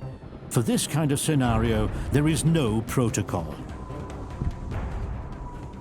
They were really, maybe I shouldn't use the term afraid. They were unwilling to enter the school until they knew for sure that the shooters were either somewhere away from the school or something had happened to the shooters. They were just basically unsure of what to do next. Epke's squad leader decides not to storm the building. Instead, they question the fleeing students. The object, to find out what the killers have in mind. And then he came into the library, shot everybody around me, then put a gun to my head and asked if we all wanted to die and he was going to kill us. What goes on inside two teenage boys who mercilessly shoot their fellow students? Dylan and Eric's past is unremarkable. Both grow up in intact families. They're considered loners, but do not attract attention. But something must be brewing inside whoever does something like this. They felt that the students at the school were individuals that didn't like them, had persecuted them, isolated them. For teenagers, or for kids in general, you see that high school is your world. And if you're going to attack something, especially if you feel like the world is against you, you're going to target that world. The bond between the friends strengthens when they're arrested together for theft. Their hatred for school, society, and their families grows. Video games and violent movies fuel their fantasies. They develop a savage plan. You typically have one leader and one follower. In this case, Eric Harris was the leader of these two, a guy without empathy, without remorse, interested in only what he wanted, and didn't care about the people that they were going to hurt or kill. They wanted to wreak havoc. They wanted to change the way that the world saw them and to come out as not necessarily heroes, but almost the antithesis of a hero, of the ultimate enemy who struck back. It's 11:44, 25 minutes after the beginning of the massacre. Once again, the option of storming the school is discussed. But John Epke's squad leader is against it. The situation is too chaotic, an assault too dangerous for students and the SWAT teams. Meanwhile, Eric and Dylan are back in the cafeteria. They shoot at the bombs they had planted there, trying to get them to explode. The manufacturing of the bombs would have come from the internet, and so that's where they got the design and the materials. They were actually fairly decent bomb makers, but for whatever reason, the bombs that they made that day did not detonate, and I think we would have had many more mass casualties if those bombs had gone off. It's 12:08 in Columbine High School. Law enforcement now hears only sporadic shots, until suddenly all is silent. A silence that no one knows how to interpret at first. But the SWAT teams were still unsure whether or not these two were still roaming the hallways waiting to shoot somebody. Finally, a couple of the kids heard a couple of shots, and they yelled out to the SWAT team that they thought that these kids had killed themselves. At that point, the SWAT teams entered the school. Finally, at 12:45, 1.5 hours after the first shots, the head of operations gives the go to storm the building. I guess the question that many people have asked is if the police had gone in immediately, would more students have survived? I don't know if we'll ever know the answer to that question. Unfortunately, sometimes it takes these kinds of events to happen for us to really learn how we should respond to them. Epke and his SWAT team don't know what awaits them inside. The shooters could still be lurking behind a door. The men work their way from room to room. Only 4 hours after the attack do they find the killers' bodies. The walls of the library, the desks, the doors, they were covered with blood. I stayed for a short time and left because it was almost too much for me to handle. Eric Harris and Dylan Klebold have accomplished their goal. They wanted to erect a monument to themselves. A monument that would change America forever.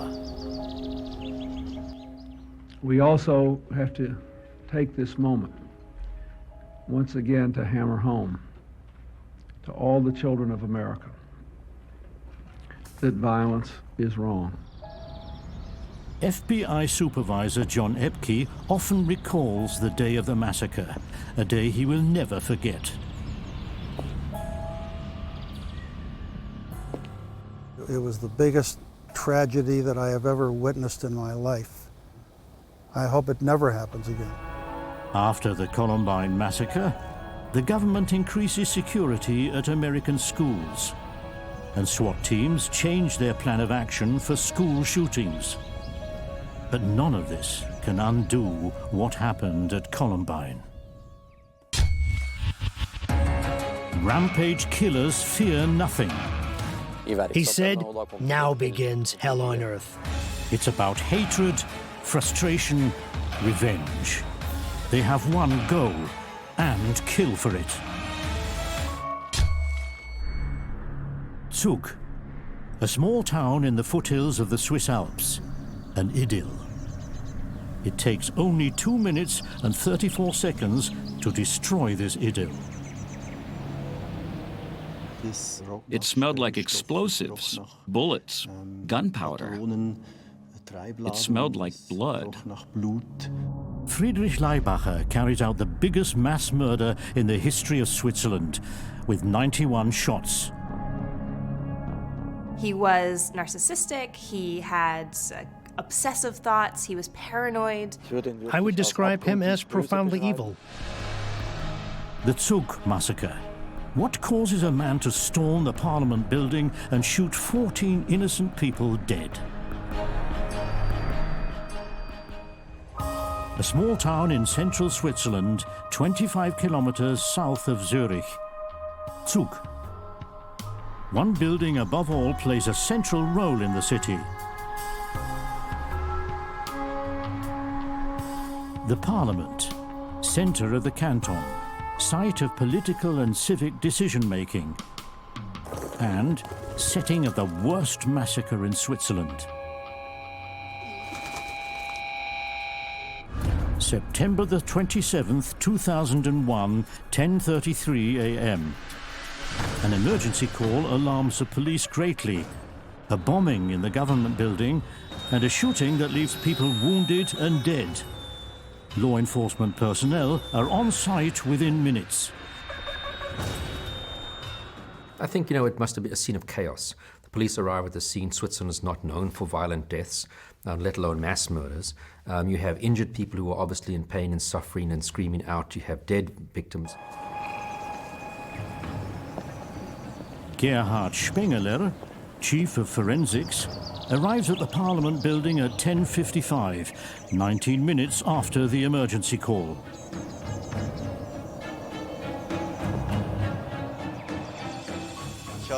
I still had no detailed information about what had happened. I heard something about a shooting, explosives, and fatalities. I had to get into the building as fast as possible to see what was going on.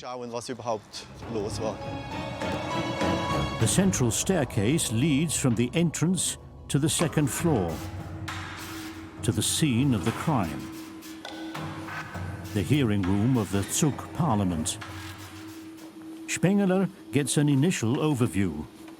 His forensics team is already on site, examining the chaos. The situation was rather chaotic. At this point, people were talking about 13, 14 people dead, apparently including the shooter. What was not clear is if we were truly only dealing with one shooter. Witnesses report there was a second shooter. The accomplice is supposed to have escaped to the roof. In the hearing room, Spengeler's team quickly identifies Friedrich Leibacher as the rampaging shooter. He's known to investigators on account of his quarrels with the court. It seems that Leibacher shot himself. He wears instructions around his neck. He wants no medical assistance under any circumstances.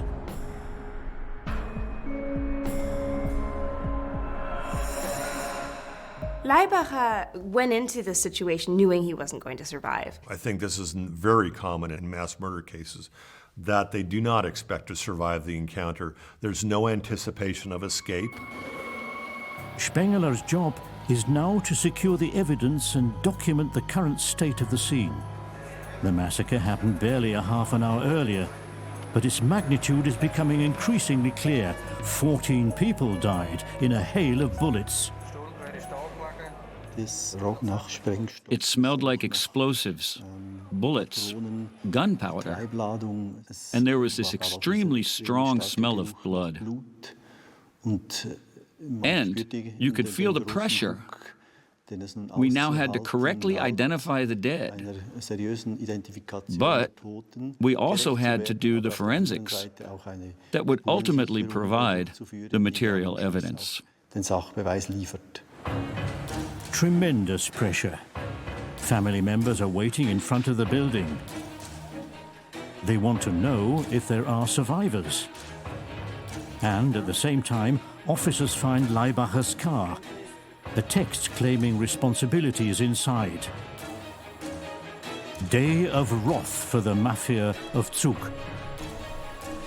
A Philippic against the authorities. His confession letter shows that there is no remorse. He felt that society was wrong, he was right. The text provides investigators with the motive. Prosecuting attorney Roland Schwitter must find out immediately. Is revenge against the state the reason for the massacre? The answer could help to track the alleged accomplice, for the rumor of a second shooter is tenacious. His Day of Wrath pamphlet implied that he acted alone. Still, the situation on the ground suggested that he had not acted alone. There were so many weapons involved, such chaos, so many people had been killed. We had to take this hypothesis seriously. Prosecutor Schwitter secures the whole area and searches for evidence of an accomplice.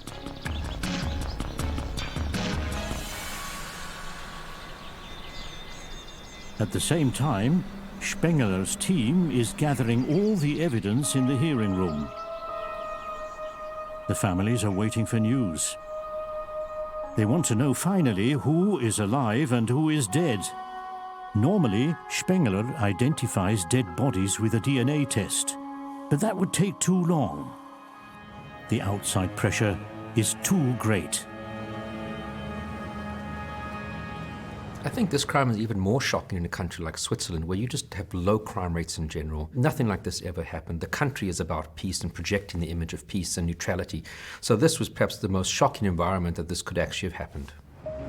At first, prosecuting attorney Schwitter is spared the family's pain. He's meanwhile in Zurich, in Leibacher's apartment. The search quickly reveals there is no accomplice. Leibacher had planned the massacre far in advance, alone. In his flat, the officers find a will, black powder, and several cases of ammunition. He left a will, he got his affairs in order, he sold his house, he paid for his own funeral. So he definitely knew he was not going to survive this, whether by his own hand or by the actions of the police.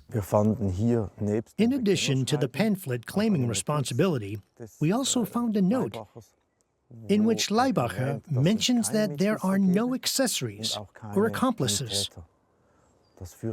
We were greatly relieved.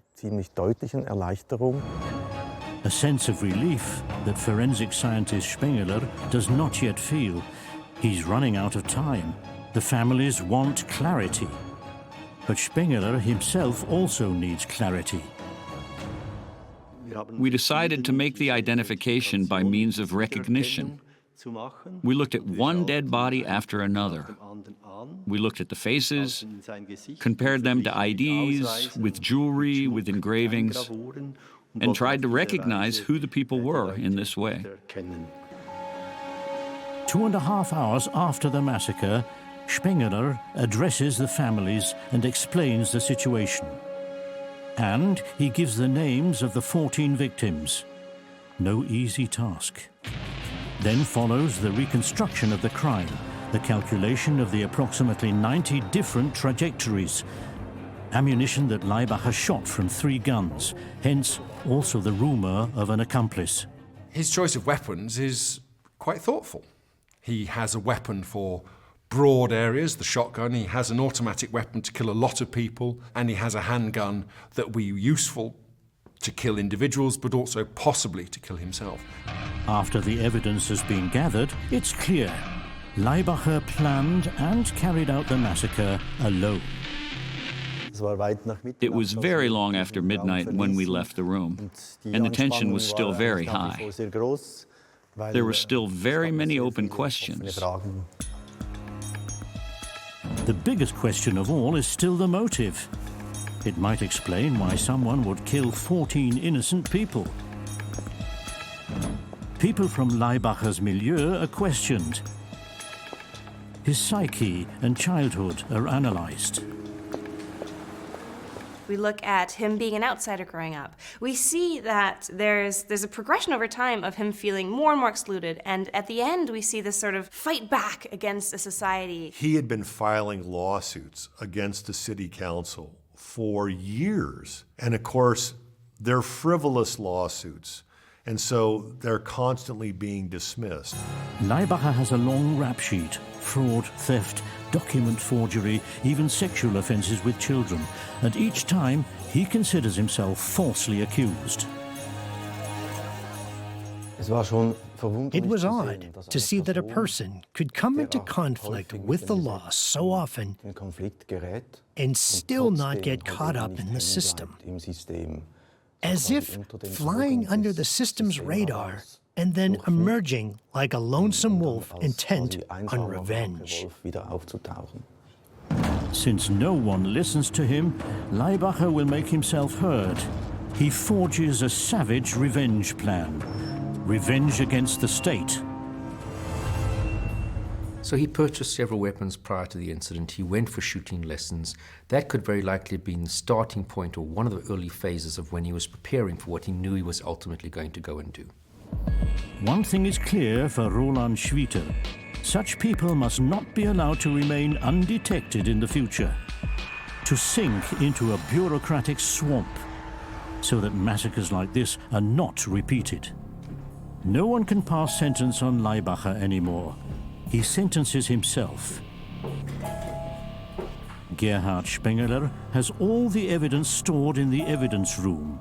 Evidence for eternity. For Spengeler does not want to forget.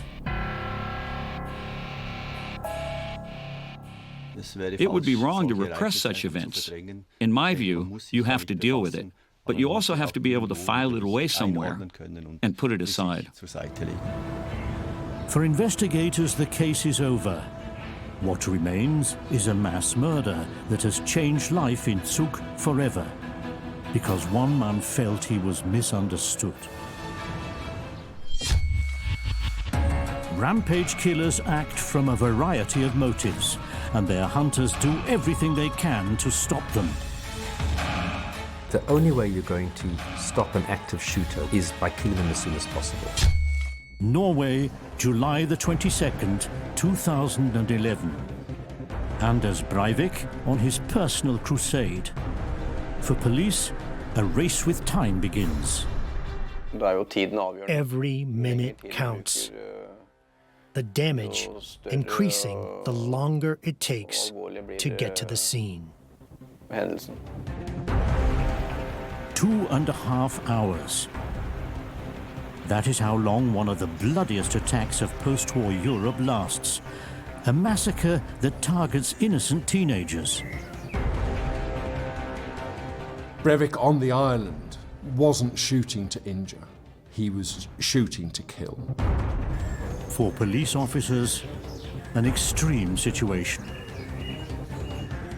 He said, now begins hell on earth. Why does one man declare war on an entire country? Oslo, Norway. Høyblokkengasse is home to the country's most powerful entities, the Prime Minister and numerous ministries. It's July the 22nd, 2011. A white Volkswagen drives to the government quarter. At the wheel, Anders Breivik. In the trunk, a 950-kilogram bomb. He parks and disappears, dressed as a policeman.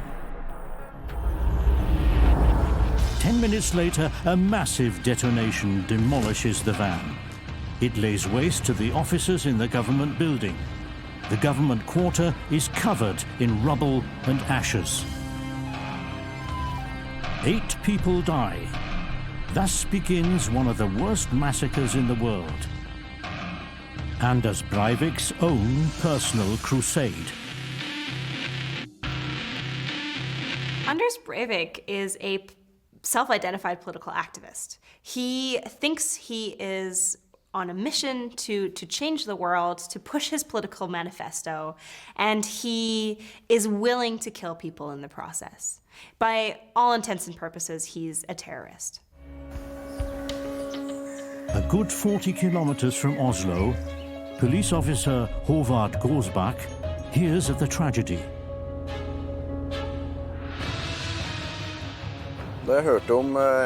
When I heard of the explosion in Oslo, I first thought that it was a gas explosion.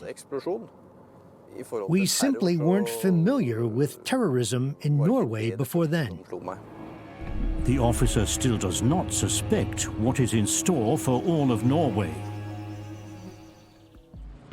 While all eyes are on Oslo, Anders Breivik quietly leaves the city. His destination, Utøya, a small island in the Turif Fjord, 1 hour outside the capital. At the ferry terminal, he masquerades as a policeman, supposedly assigned there to secure the island. People trust the man in uniform. A fatal mistake. Utøya, a fjord island 500 meters long. Young people between the ages of 14 and 20 are participating here at the summer camp of the Social Democratic Labour Party. Breivik chooses this island deliberately, for he is against the ruling party's immigration policy. He saw the Socialist Democratic Party as being responsible for essentially watering down the cultural strength of Norway. His savage plan, to kill these youth members of the Labour Party. After arriving on the island, Breivik opens fire. It's the beginning of a merciless massacre. Immediately, a radio message is received 40 kilometers away. A shooting on Utøya. Gåsbak is also alerted. He already guesses that there is a connection between the bomb and the shooting. The clock starts ticking. We call this situation an ongoing shooting. Every minute counts. The longer we need, the more people will die. Our absolute priority to neutralize the shooter as fast as possible. A race against time begins. The emergency telephone rings continuously. On the line, screaming teenagers with shots fired in the background. The teenagers realize too late that the man in uniform is a killer. He chases them across the island. They have no chance. They jump in the ice-cold water, climb trees, hide behind boulders and in vacation houses. But Breivik finds them all. The trusted person turning into the killer. Breivik on the island wasn't shooting to injure. He was shooting to kill. He would specifically go back to targets who he had just injured to kill them. A police boat with 9 men aboard sets off from the neighboring island. Backup is supposed to come as soon as one side of the island is secure. Gåsbak is at the helm. People were swimming everywhere in the water. I had to be careful not to run anyone over.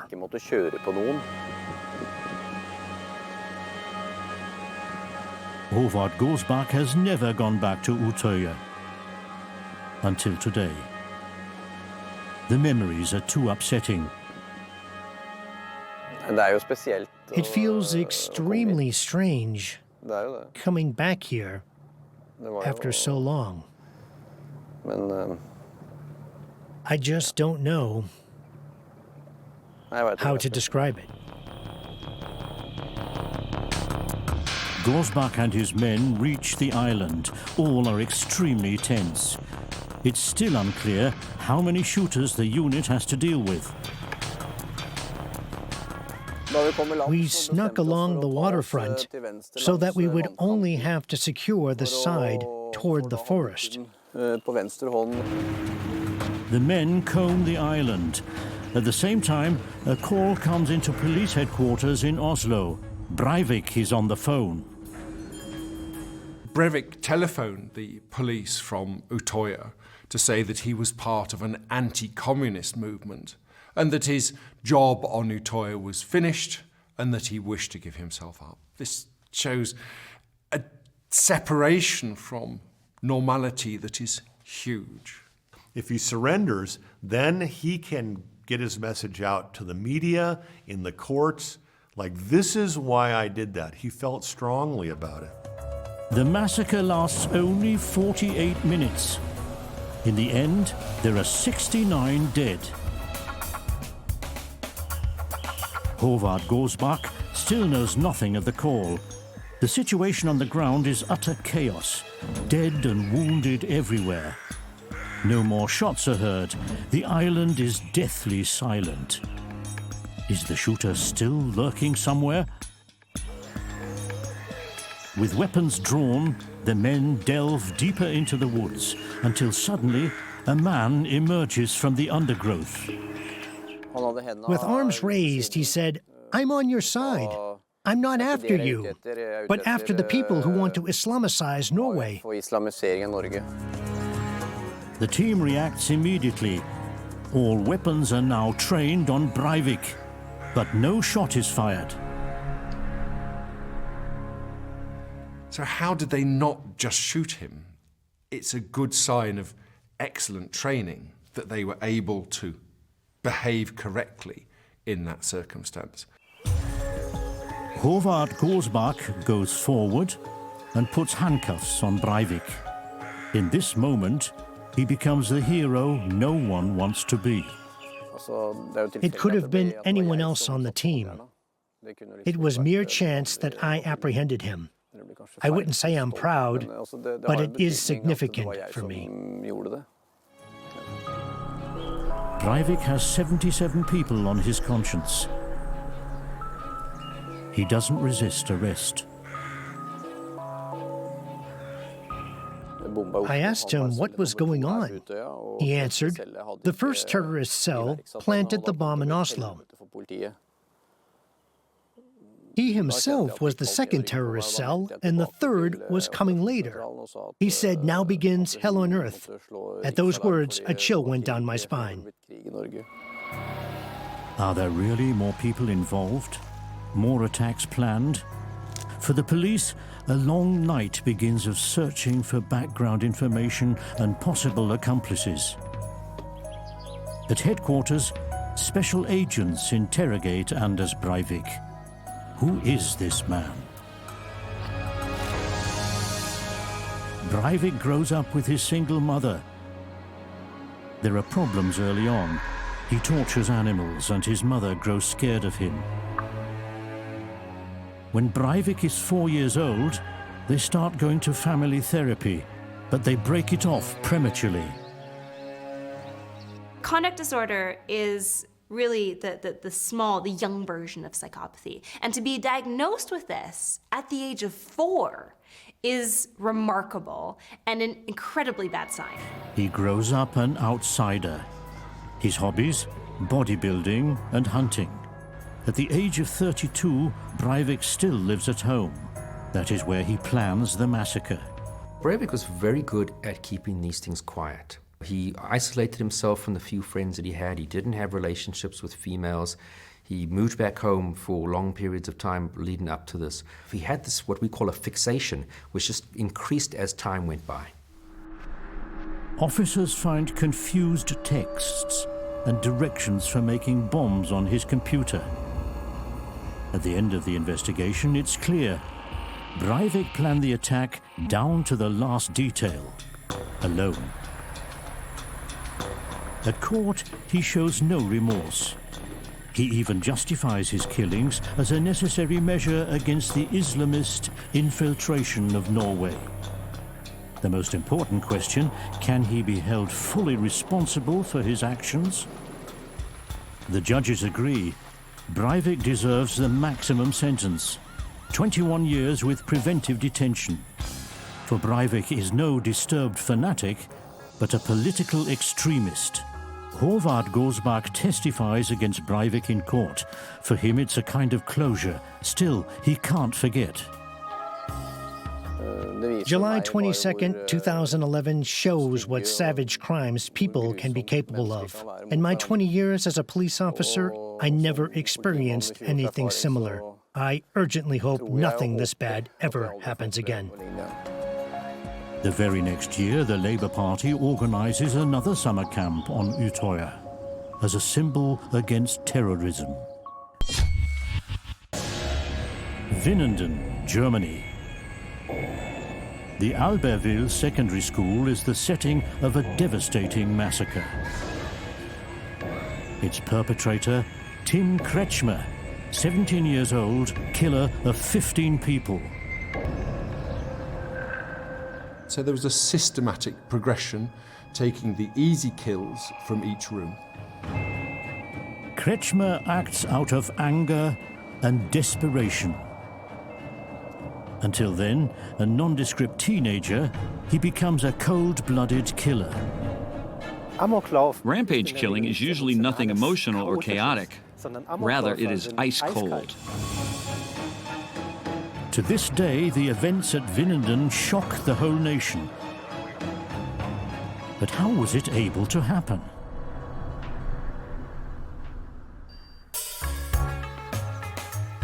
The Albertville Secondary School in Winnenden, the setting of the worst school shooting in Germany. Criminal psychologist Jens Hoffmann still remembers the crime scene perfectly. He is analyzing the incident for the Ministry of Education. We know that these school shootings are meant to prove something to the world, to achieve fame. But they are also meant to show. If people had treated me differently, if they had paid attention, this wouldn't have happened. It's March the 11th, 2009. Tim Kretschmer enters the school at 9:30 a.m. In his hand, a pistol. In his backpack, 284 rounds of ammunition. Within 3 minutes, he storms deliberately into several classrooms and opens fire. 1 year before, Tim Kretschmer had himself been a student here. He knows the place, a disadvantage for police, although they're on site after only 3 minutes. When a rampage killer has begun using a deadly weapon and calmly and deliberately attacks and kills people, the police want to, and must, stop him as fast as possible. And thus, they usually use firearms themselves. As opposed to 10 years ago at Columbine in America, this time it's immediately clear. The police must storm the building. A three-man team enters the school. With a killer around a school, they will need to act quickly to enter the premises to control that individual. We normally said the only way you're going to stop an active shooter, which is what he was, is by killing them as soon as possible. The police officers immediately trade fire with Kretschmer. His advantage, he knows the school's entrances and exits perfectly and manages to escape. Police officers feverishly search for him. He's still armed and seems to be acting in the heat of passion. What we then had was an uncontrolled rampage killer, perhaps in a chaotic mode. And that is a very dangerous state, as we then saw. Shots ring out in the neighboring hospital park.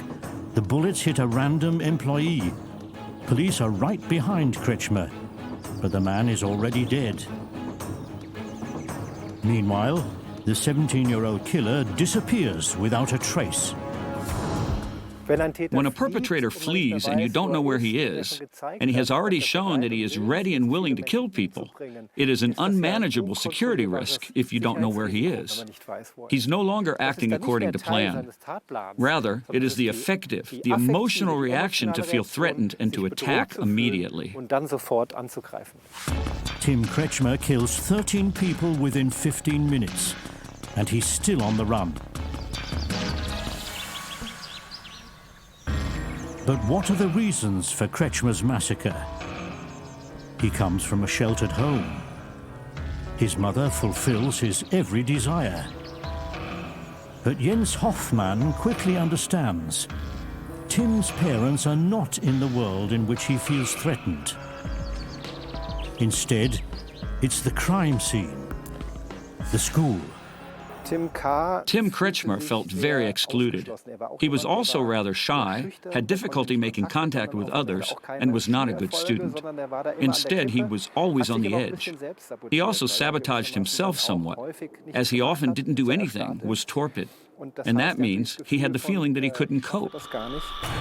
1 year before the massacre, Tim's parents notice that something isn't right. He's depressed, has anxiety. They send him to a psychologist. I think you have the hallmarks for somebody who becomes very internally angry at others, perhaps blaming the school, blaming his classmates or, pseudo-classmates for essentially the isolation that he feels. Kretschmer's father is in the shooting club. He regularly takes his son with him. Guns are part of everyday life and become a passion. In Hoffman's view, a possible explanation. When guns become part of my self-worth, when guns become part of my identity and I fall into crisis, maybe have fantasies or thoughts of revenge, then I am more disposed to think that guns might be an option for resolving a crisis. The day Kretschmer has been waiting for arrives. His father doesn't lock the pistol in the safe. He leaves it lying in the bedroom. Kretschmer seizes the opportunity. One would expect that this would have been a pre-planned incident because most of your school shootings have a pre-planning before of it. It's not a spontaneous thing. They would have been thinking about it to some degree for months, even years before the incident, starting to plan it closer to the time, gathering the necessary resources and all those little steps in that pathway to finally the day when they decide to do it. Kretschmer's flight was not part of the plan. It makes him unpredictable. At first, police lose his trail, until eyewitnesses report an auto theft and a hostage situation. It's red alert. Kretschmer must be stopped as fast as possible. Police always try to keep perpetrators from fleeing, and he's driving around, hard to find. That's actually something even worse in a massacre scenario. For police, it's nearly inconceivable. Police take radical measures. They close down the streets in the Stuttgart metro area in the hope that Kretschmer will fall into their hands at some point. No one knows where he is at the moment. And indeed, after 2.5 hours, the rampage killer races right into the arms of police. But he continues to flee on foot. But ultimately, he realized that he was not going to be able to escape them. But he then took things into his own hands. In a car showroom, Tim Kretschmer runs amok for a second time. He kills 2 more people and then trades fire with police arriving on the scene. In the end, he turns a weapon on himself. I just can't even imagine either losing a child to someone who's a school shooter or as the parent of the school shooter who eventually loses their child to suicide. It's just got to be absolutely devastating. Afterwards, the authorities and the media praise the work of the police. They acted properly, stormed the school immediately. Nevertheless, they couldn't prevent 15 deaths. In Hoffman's view, prevention is the only solution. These massacres don't come from out of nowhere. This isn't someone who suddenly just goes crazy. Instead, there is a long history, usually exhibiting abnormalities. And you can watch out for this by paying attention and knowing the warning signs and by having contact with the people from school. That's how lives can be saved. Once a massacre is started, it's usually too late. Today, Tim Kretschmer's family lives under a new identity in a secret location. Their son lives on in German memory as the perpetrator of a massacre. Rampage killers. They kill out of anger, revenge, all in order to diffuse their message. Breivik is serving life in prison, and the 3 others are forevermore history.